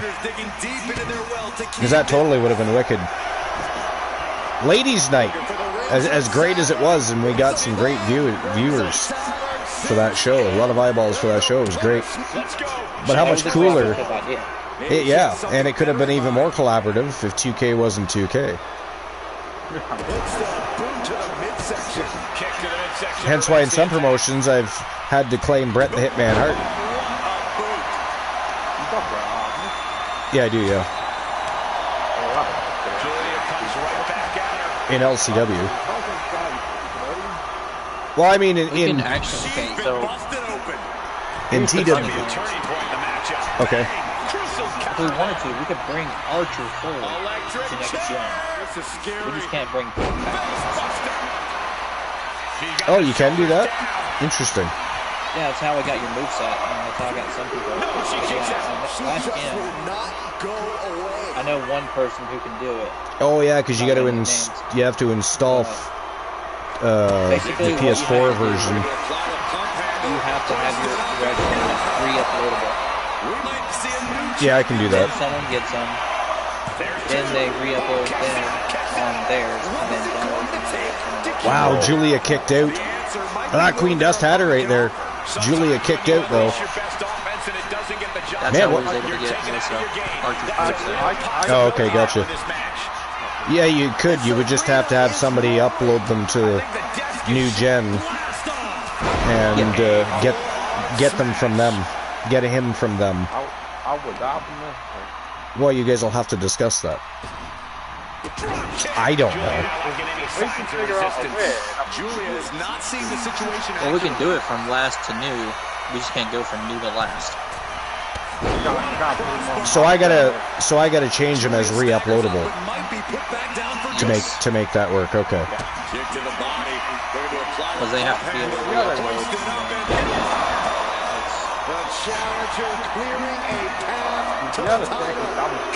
Oh, Julia kicked out again. Holy shit. Julia just does not want to quit this match. Not a single person in this place is sitting down. We might just be watching one of the greatest matches we've seen in quite some time here. She's unleashing a real barrage. Oh, Queen Dust just ate the apron. Ate the ring mat, she did. And Julia sizing her up here. Oh, lands the big knee to the face. Here we go. Queen Dust kicks out. Holy shit, what a match. All three matches so far in this gauntlet have been fire. And Julia's still in it to win it. I don't know how. Man, oh man, what a performance she's putting on. Queen Dust wearing a crimson mask here. Wants to put an end to Julia's evening.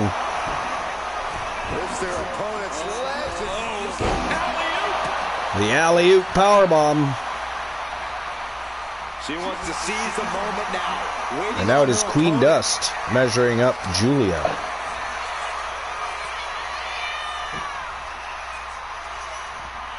Oh, reversal. Wow, holy shit. Julia with a reversal. No fucking way. That's crazy. Nice evasion by Julia.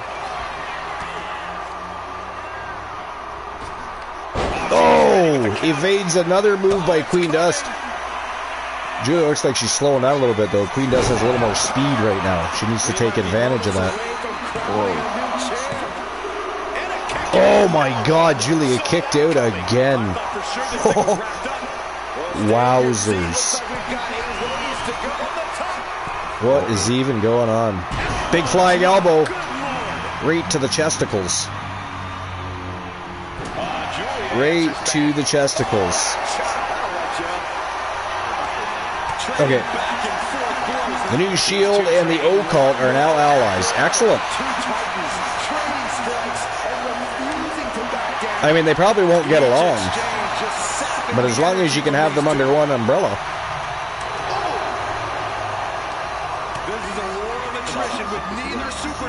Exactly. It happens.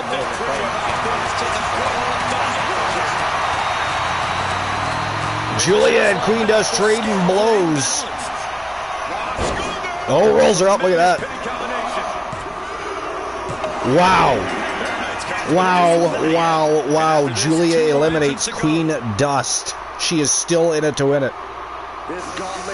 And Julia Jackson is next. Julia. Yeah, I was just going to say, it's Julia versus Julia. Which Julia is going to walk out with the W? Is it the one with the proper spelling or the one with the weird ass spelling? Well, I mean, she is Japanese. Julia's Japanese? Yeah. I couldn't tell. Wow. Julia to win. 2 count. She already got a 2 count on Julia Jackson. Holy shit. Julia Jackson barely had a chance to step in the ring, and Julia all over her. Julia's all over Julia. It's a match of Julia's. Oh, look at this. Air Jackson. Oh, she caught what? She caught her. Oh, wow. Are you kidding me? Is Julia on steroids today? What is going on with Julia? Holy fuckballs. This is insane. Oh, look at this. Wow.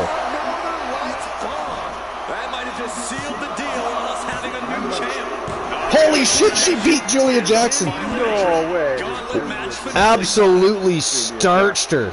All over her from... She was fresh in, right? She was, but Julia was all over her as soon as she stepped into that ring. All over her. No fucking way, man. Here she comes, the reigning defending champion, Callie Carter, against Julia. And Julia already all over the champion. Do the champions always come last? Not always, no.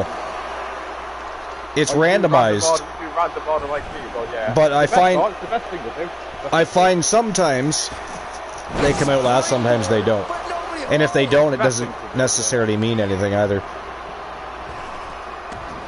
Like if I was watching on television, I would think, hey, oh, the champion didn't come out last, they're going to lose. But we know that doesn't actually happen because we've seen champions not come out last and still win. So.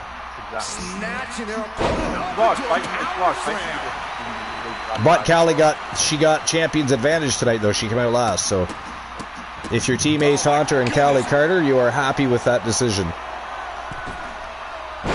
Wow. She missed that. She was off the mark just a little bit.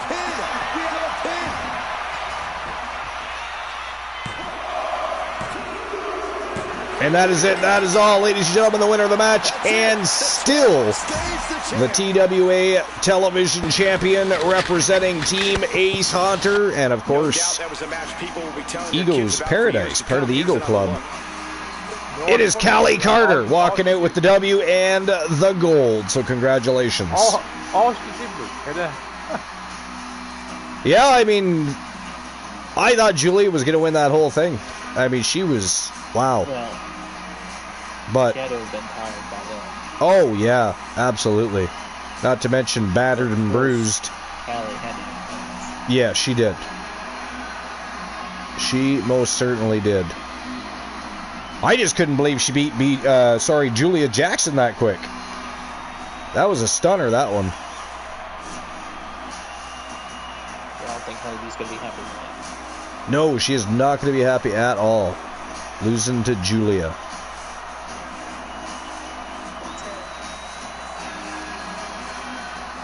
What's that, boss?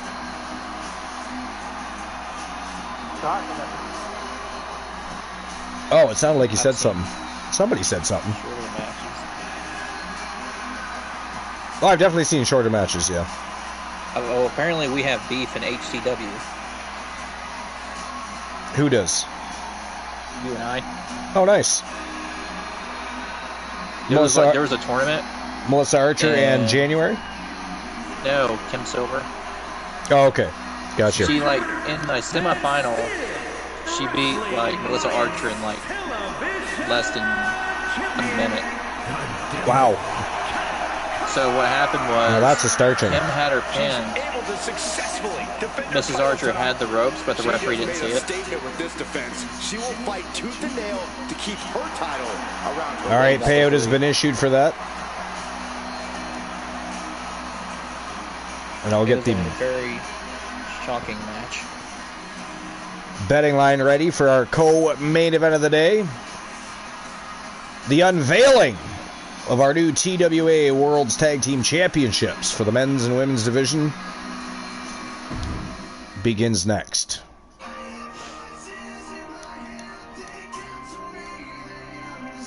Here we go.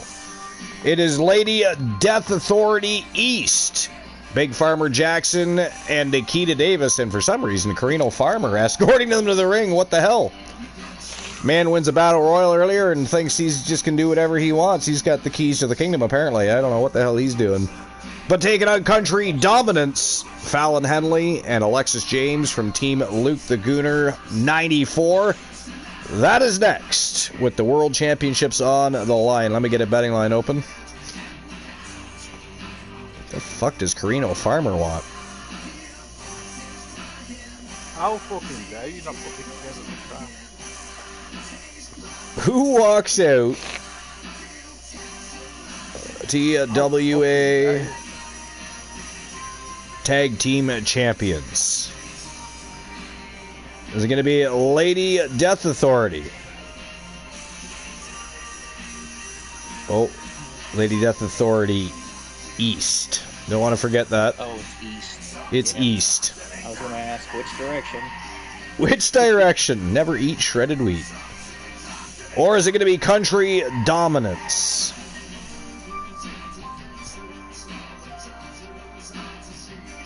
Why is Uncle Fester with Death Authority? That's what I was saying. That's exactly what I was asking. Why is he? Man wins a battle royal and thinks he can just, you know, he's got the keys to the kingdom and do whatever he wants, apparently. All right, 10 minutes to get your bets in, as always. It's co-main event time. TWA's World Tag Team Championship time, and we're unveiling the brand new TWA World's Tag Team Championships. Lady Death Authority East, who, by the way, have won more matches than the men's division lately, with exception to Joe and JoJo. Taking on Fallon Henley and Alexis James, Country Dominance, the reigning defending champions. Let's go. Betting lines are open. Here we go. All right. Who you guys throwing down on? Camel. You're a camel? I can make a joke, but it would sound terrible. I mean, depends on the joke, I suppose. Better get ready. It would be very, very wrong. It'd be very wrong of you. I mean, sometimes wrong is right. That means I have a camel toe. You have a camel toe. Why, are you driving a tow truck? No, call it a camel. I'm driving a drag car. You're driving a drag car? And which superstar are you? I don't know. Let's find out. Who is dressed up? You're China. Dressed as a camel, driving a drag car. Fuck yeah. Let me give it a go. I haven't done it yet today. I am the Undertaker. A Ferrari. I am dressed up as a gorilla.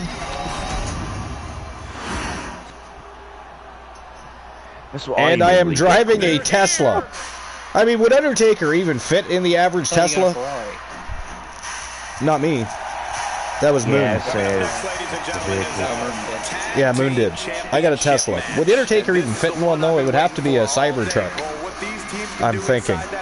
I wouldn't see Undertaker having a Cybertruck. No, me neither. But he wouldn't fit in, like, one of the Tesla cars. That's not true. You think he would fit in one of those bad boys? Kane, during his mayoral campaign, drove a smart car. Did he really? I'm not making this shit up. Kane drove a smart car? And he fit in it. What did he do, rip the back seat out and move the front seats back? I don't know, but he drove a smart car. And Soul, you're... I think the other person's Moon Raider. I hear Oni, but Archer, who's... Oh, yeah, Moon Raider and or Luke. You do still here, right? Actually, yeah. Sorry, what? Well, you can't be Kane in a smart car. I mean, it's weird. No, Mayor Jacobs drove a smart car. That was hilarious. Not making this shit up. It reminds me... Have you ever seen the Police Academy movies? I've seen all of them. Okay, you remember the one where Hightower rips out the seat? He rips out the seat and just sits in the back and drives in that little Honda. I think it was like a little Honda Civic hatchback or something.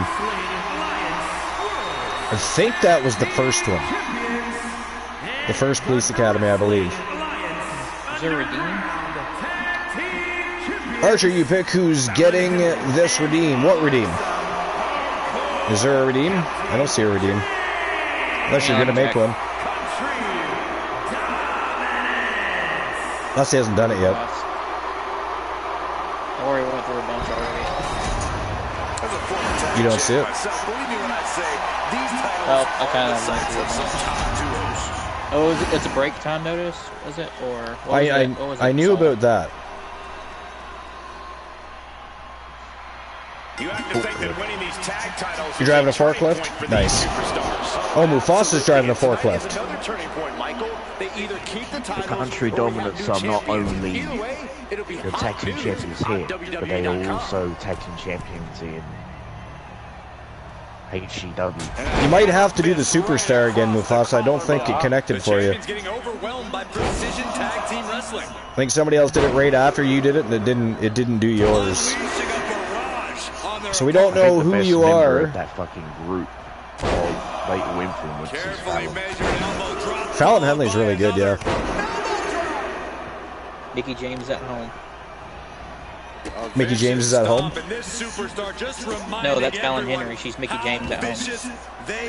Archer, I'm going to be making a redeem. So who is getting this redeem on the broadcast? Moon or Luke? Well, I don't know what the redeem is. Probably a break time notice. I mean, I'll go with Moon. Only because he's you know, accepting it. He's volunteering, if you will. He certainly is nice. He gives people breaks. He doesn't force people to just... Right? He doesn't try to ruin the show and remove the serenading voices of one broadcast booth. No, yeah. Hail, Firestone, or Fire and Brimstone from Team Rocky Cross. It's not working at all for you? Alright, hold on. Better security on production. We do. Mufasa. Moon, you've been banned from the match. Well, the match has already started. Actually, for some reason, Mufasa's not working for me either. At least not for you.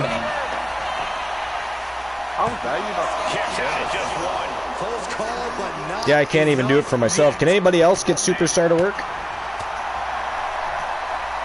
Maybe it's on a cooldown, I don't know. I can't get it to work. No, nobody can. Strange.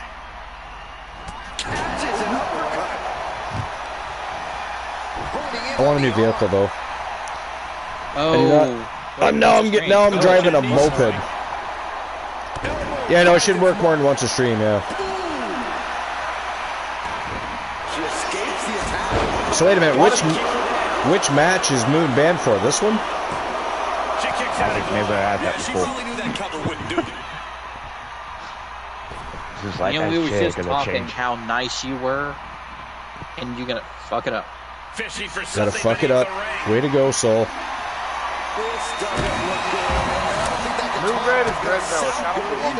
Compliments were raining down on Soul Embers, and he just threw it out the window. It was like a hamburger wrapper. He took the last bite and threw it on the road instead of finding a garbage can. How dare you? Yeah, Soul, how dare you litter? You can't blame me, you picked. I wasn't the one that redeemed, and I didn't know, you know, who I was picking and what for. Well, because it's not working for me. Well, it's not working for any of us. What's she looking for under the ring? Superstar seems to be on a break, apparently.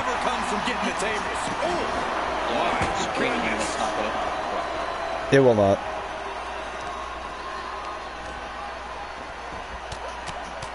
Rear chin lock, and now just rapid fire punches. I'm a bull. From the challenger, a message that says, I want that title so badly, I can practically taste it. I mean, I could be.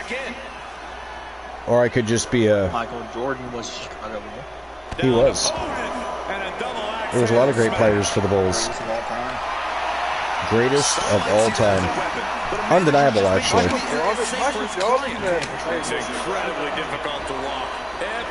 And he played in a time period, whether people want to admit it or not, he played in a much tougher time period than anybody is today. Basketball, like if you were to bring a Michael Jordan in his prime into today's game, Jesus, he'd probably double his points. Soul Redeemed Challenge Archer. Did he now? Oh, yeah, he did. Look at that. Yeah. Who's challenging him? Set up a buffet. What do you think she's going to do, Saxton? Who is challenging Archer? That'll, of course, be for the next show. But show and or house show matchup. It could even be done as a house show matchup. In the corner now. She doesn't want to stay there. No, the regime doesn't specify which Archer. That's true. It does not. It doesn't say if it's Elijah Archer or Melissa Archer. How dare he? Country Dominance had a perfect opportunity to put her through a table. I mean, Archer. They do a backdrop away from it. Neither of the Archers have the one championship. See, at least Death Authority actually did something. Right now, El Grande Americano is the TWA 1 champion. And the Women's 1 champion. Who is the Women's 1 champion? I can't remember. It is. That's right. Nikita Davis. That's correct. She's going for it. Save made by the teammate. Not a moment too soon. Nikita Davis from Lady Death Authority East, who is currently on the sidelines watching Big Farmer Jackson get beat up by a kendo stick. Or was that a hockey stick? I think it might have been a hockey stick.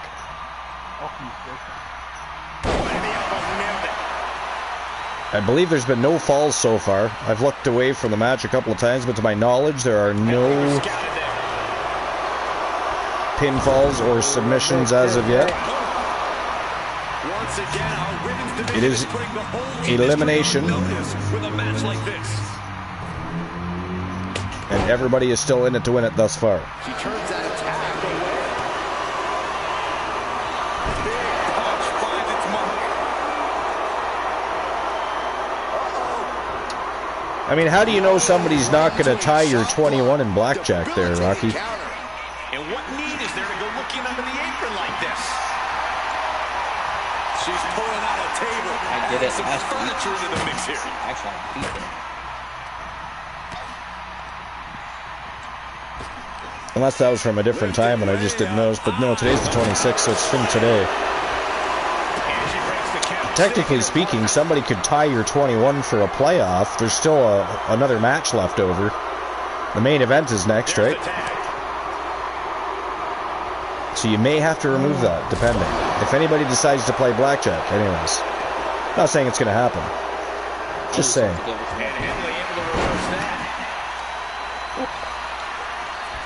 I mean, I always get terrible cards at blackjack. See? 5 and a fucking 2. Because that's 21, 7. Just need 2 more 7s. 97% world championship worthy. 49% won. 62% tag team. Soul Embers is 39% tag team championship worthy. Just put herself on the table. Wow, I missed it. I'm going to have to watch the replay of that. Recovered. She did a springboard and just put herself through a table. Nice. And somehow recovered from it. That was crazy, that. I think Gunnar did the same thing. Save a horse, ride a table? I don't know.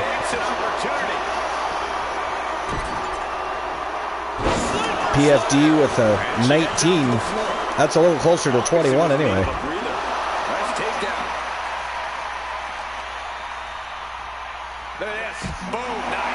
Hit the 2-7 for you? I don't even know what that means. She just put herself through with a crossbody on the Invisible Man. Yeah. She better stop putting herself through tables, though, because she is in there against Big Farmer Jackson and Nikita Davis, so.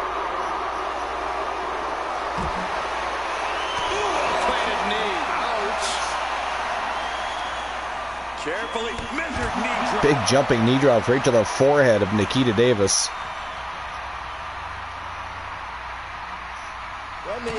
Oh! Talk about running interference. Big Farmer Jackson bowled her over with an elbow to the face, took her right off the apron. Now that was some tag team work. Air Davis, big double axe handle right to the back of the neck.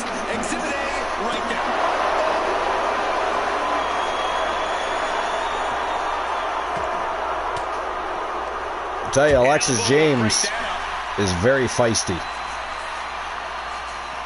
Oh! Nikita goes face first into the ring post. No telling what you'll find under the ring here. Of course she has a guitar. Oh, and nails her, busts the guitar right over her head. Absolutely vicious. Alexis James turning it on here today. Oh, look at that.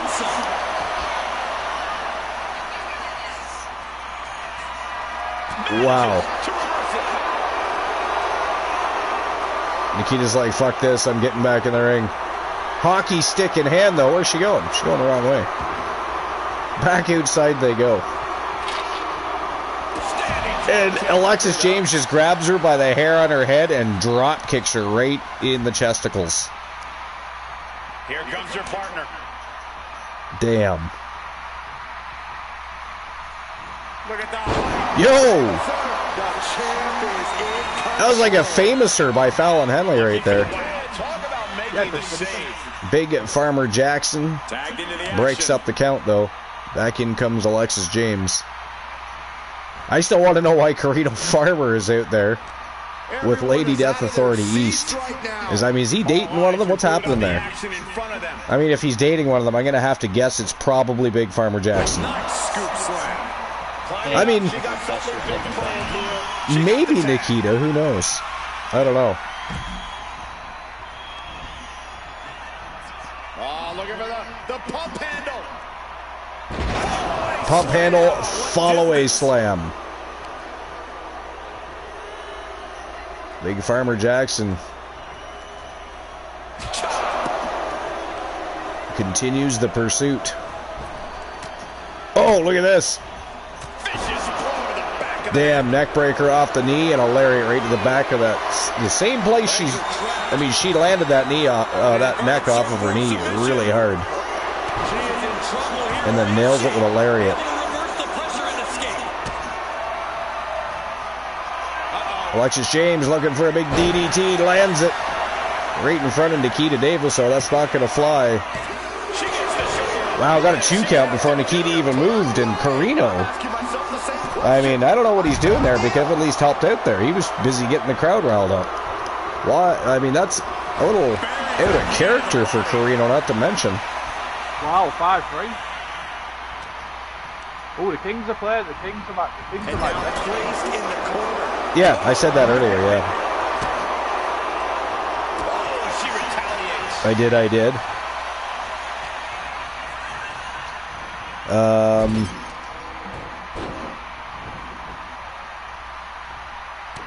Where did it go? Full Nelson. Dragon suplex. Oh, that's the wrong one.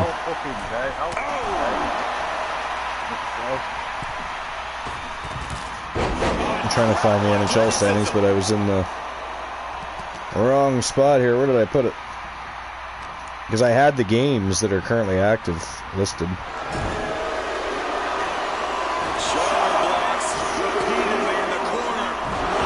There we go. Yeah, so it's 5-3, the Sharks over the Wild. 12 minutes left of the third there. Lightning beat the Golden Knights 2-1. Devils beat the Avalanche 4-3 in overtime. Actually, both those games were in overtime. Utah Mammoth and the Winnipeg Jets are tied up at 2 with 13:57 left of the third. Dallas Stars are in the second period, 16:42 remaining. Against the Predators is still 1-0 for the Preds. The LA Kings they scored, so it's tied 1-1 with the Blackhawks. 16:30 left of the second. And the Rangers and Flames are just getting underway. And then later tonight, the Oilers and the Canucks go at it.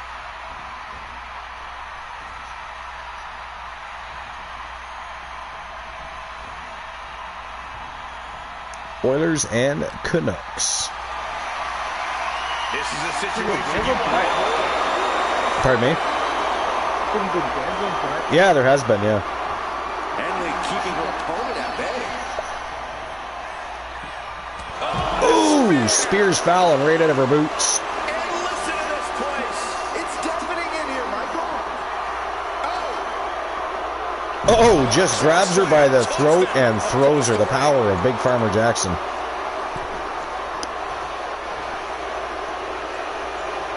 Fallon Henley.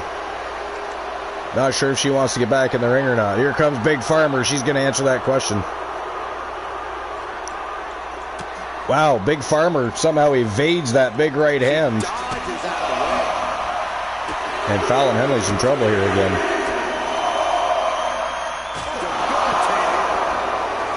Just about removed the head right off her shoulders with that. Wow, cyclone kick from Big Farmer Jackson.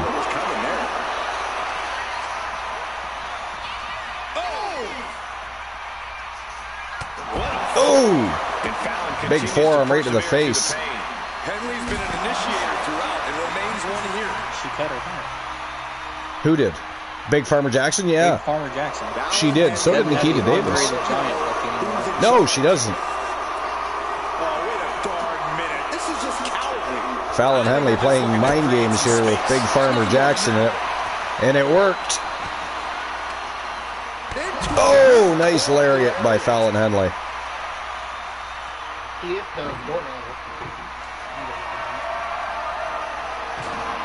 Fallon tosses a table into the ring. Still waiting on Big Farmer Jackson. Oh! Fallon comes out to a big boot right to the face. And now she's taking out Alexis. With their opponent all tied up in the ropes, this superstar is just teeing off. I don't know what Fallon's doing. She's just standing by doing nothing as Alexis gets beat up.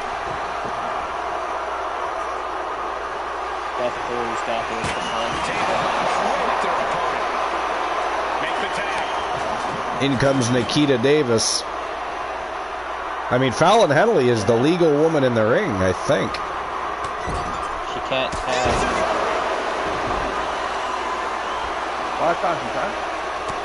2K's being 2K. Yeah.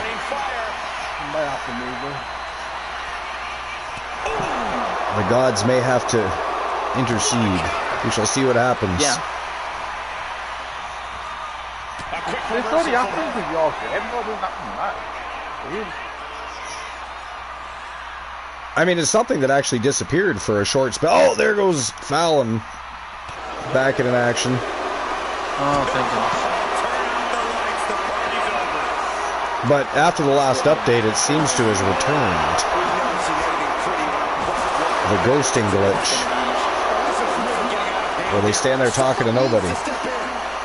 Like they've got some serious issues that might need some therapy.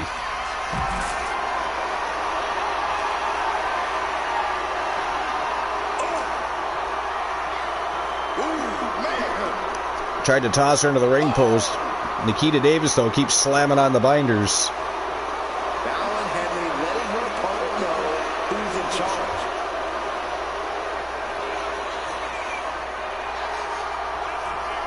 Oh, Alexis was giving Fallon. Oh, they both went at her.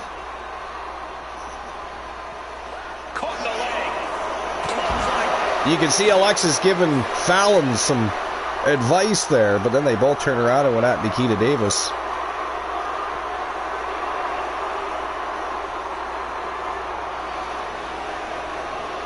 Now they're just yelling at each other. They are just yelling at each other back and forth. Fallon's like, "Come on, bitch."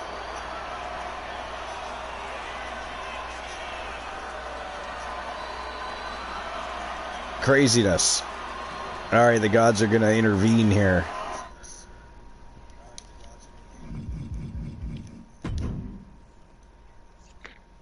How dare the gods intervene? I know.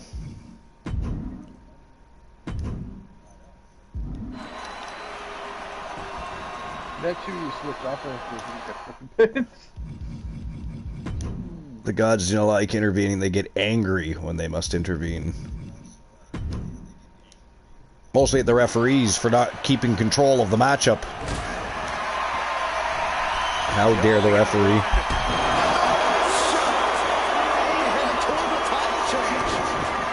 Alexis James right there to break up that pinfall.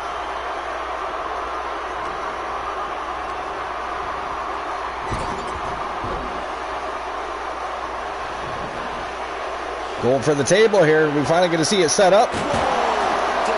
Nope, we're just going to throw it at Fallon. Take that, Fallon. Wow. There's the 450 splash by Nikita Davis. Fallon kicks out. Still no eliminations.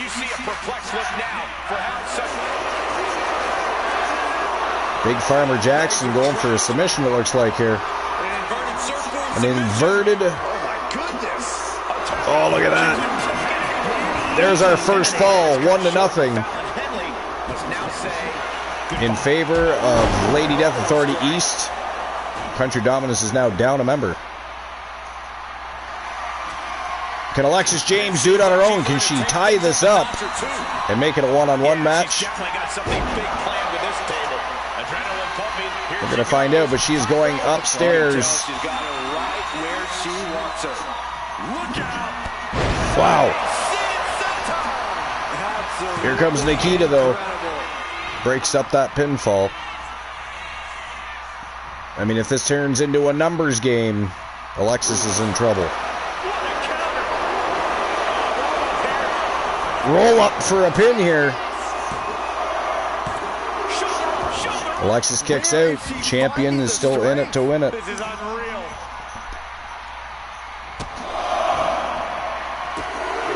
Look at the kicks.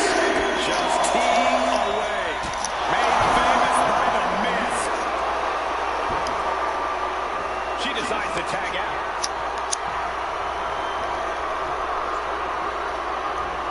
Nice evasion there by Alexis. Oh! Slammed her. Reading, I think the thighs hit that table there. And now she puts her through the table. The table that Fallon Henley threw in there earlier, actually. Alexis James able to take advantage and put Nikita through it, but Big Farmer Jackson making sure she doesn't get that pinfall. Wow. Spinning heel kick right to the side of the head. Nikita Davis has been eliminated. Alexis James has done it. She has evened the game. It is tough. Oh, look at this.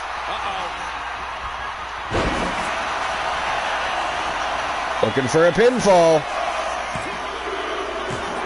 Why is that popping up like that? Man, there was some 2K glitches here in this matchup, wasn't there? No, because I think... Oh, because I had to interfere. I bet you that's why. But ladies and gentlemen, that is it. That is all. The winners of the match, and still the TWA World's Tag Team Champions, and of course accepting their brand new World's Tag Team Championship belts. Fallon Henley and Alexis James, Country Dominance with the big W, and they are going home with the gold. Congratulations, Luke. Another big win for Country Dominance. And yeah, I don't know why that popped up. The only thing I can think is because I intervened. Yeah, it was because HUDs are all off.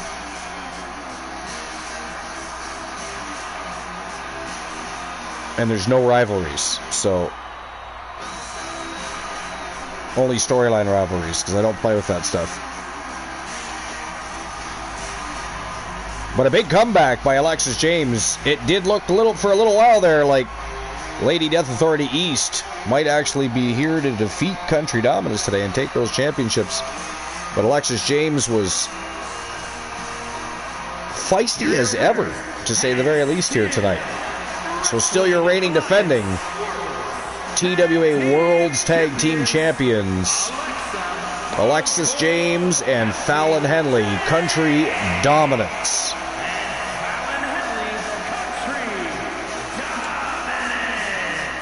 That was a great match. All right, I'll issue the payout for that, and then we are off to the races with our main event.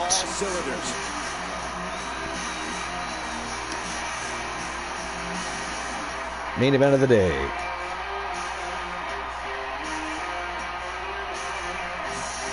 All right, so the winners were Country Dominance. There we go. That payout's been issued. 12,000 go to PFD, 5,000, and 2 others. All right, let's get the final betting line open and ready to go. Our final match of the day for the men's TWA World's Tag Team Championship. It is an Iron Tag Team, 15 minutes.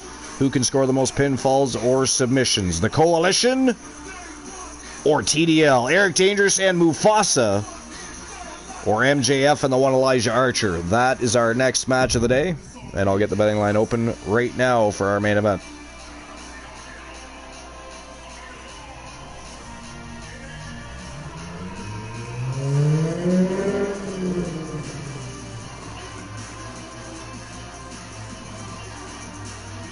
Alright, let's see here. Who walks out? TWA Tag Team Champions. Is it going to be TDL?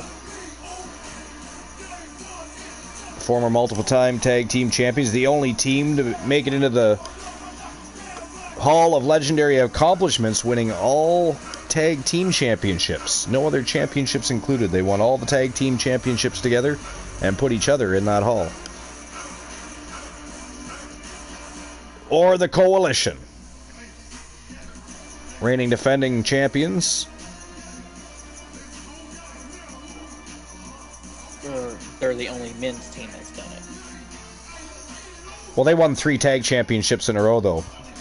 Winter Swarm won other. In a row. Yeah, okay. they won. Yeah, they won. Winter Swarm won other championships.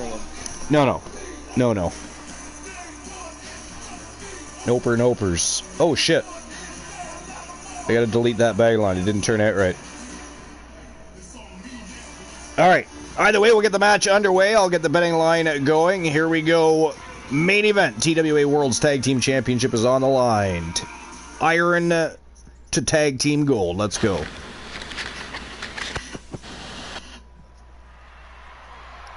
Ended up putting the betting line on for like 30 seconds. They are ready for a fight.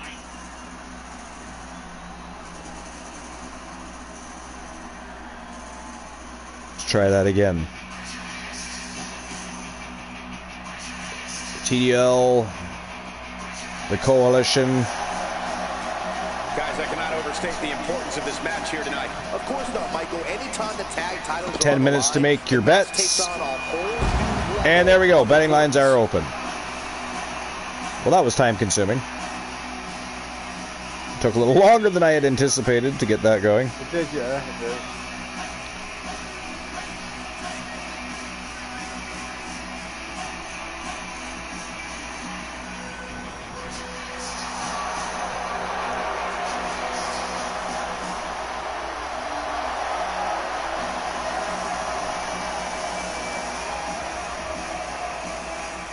Oh, Mammoth. The Utah Mammoth scored a goal, so they're winning 3-2 over the Jets now.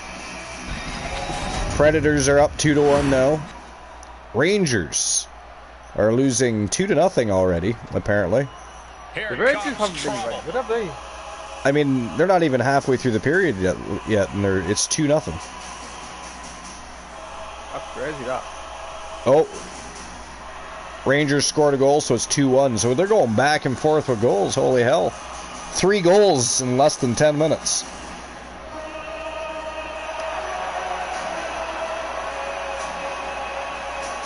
That's crazy. It only took them 10 seconds to retaliate with a goal. 10 seconds.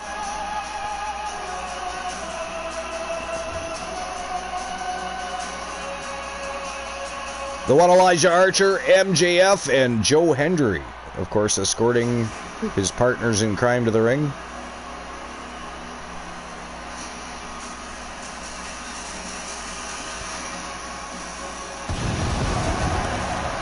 Showtime and Go Time. Can the Coalition retain their championships? Or will TDL dethrone them and send them home empty-handed? Of course, the title is on the line in this one, guys. And don't be surprised if history is made. We are going to find out. Good as of late, but I'd say the opposition has looked just Moon Raider says, I think I'm still banned. Banned from what? You were only banned from the last match. To my knowledge, anyways, unless you got banned again. Did I miss something?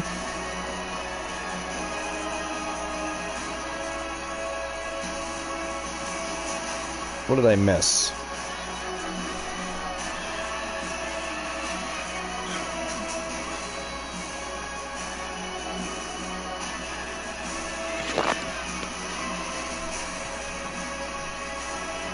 But yeah, I don't think you're still banned, Moon.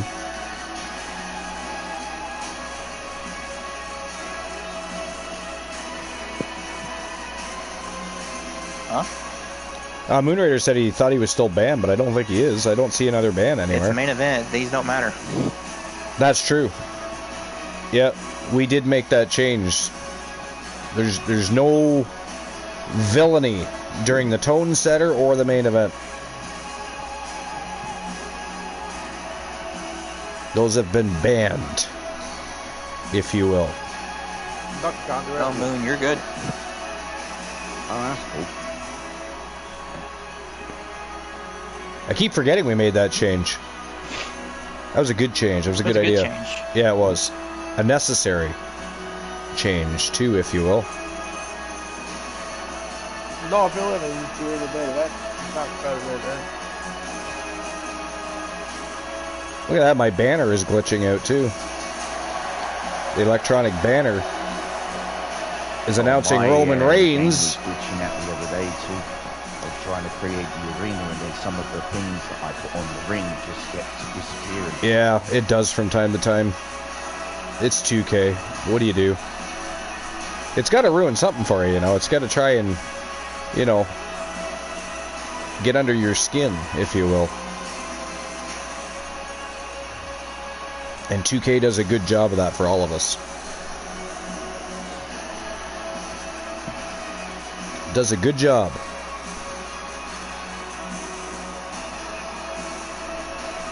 No, MJF's not wearing the tag team championship. Yeah, I don't know why they're... Or maybe it's behind these things. I'm not pretty sure. I don't know what they did with it. But he certainly doesn't have it on him at the moment. I'm sure the referee does have it.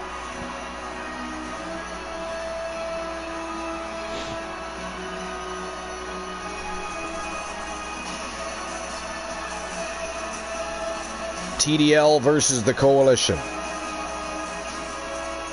Great main event. No. And down goes our broadcast. For fuck's sakes. So we're going to have two VODs again. One this time just for the main event, apparently. Unless we call video production problems and redo the main event on a different show.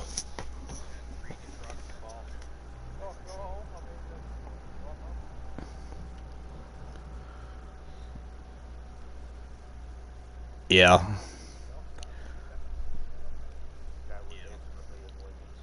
Yeah. I think maybe we'll just call it at 8 matches and redo that match another time, and we'll find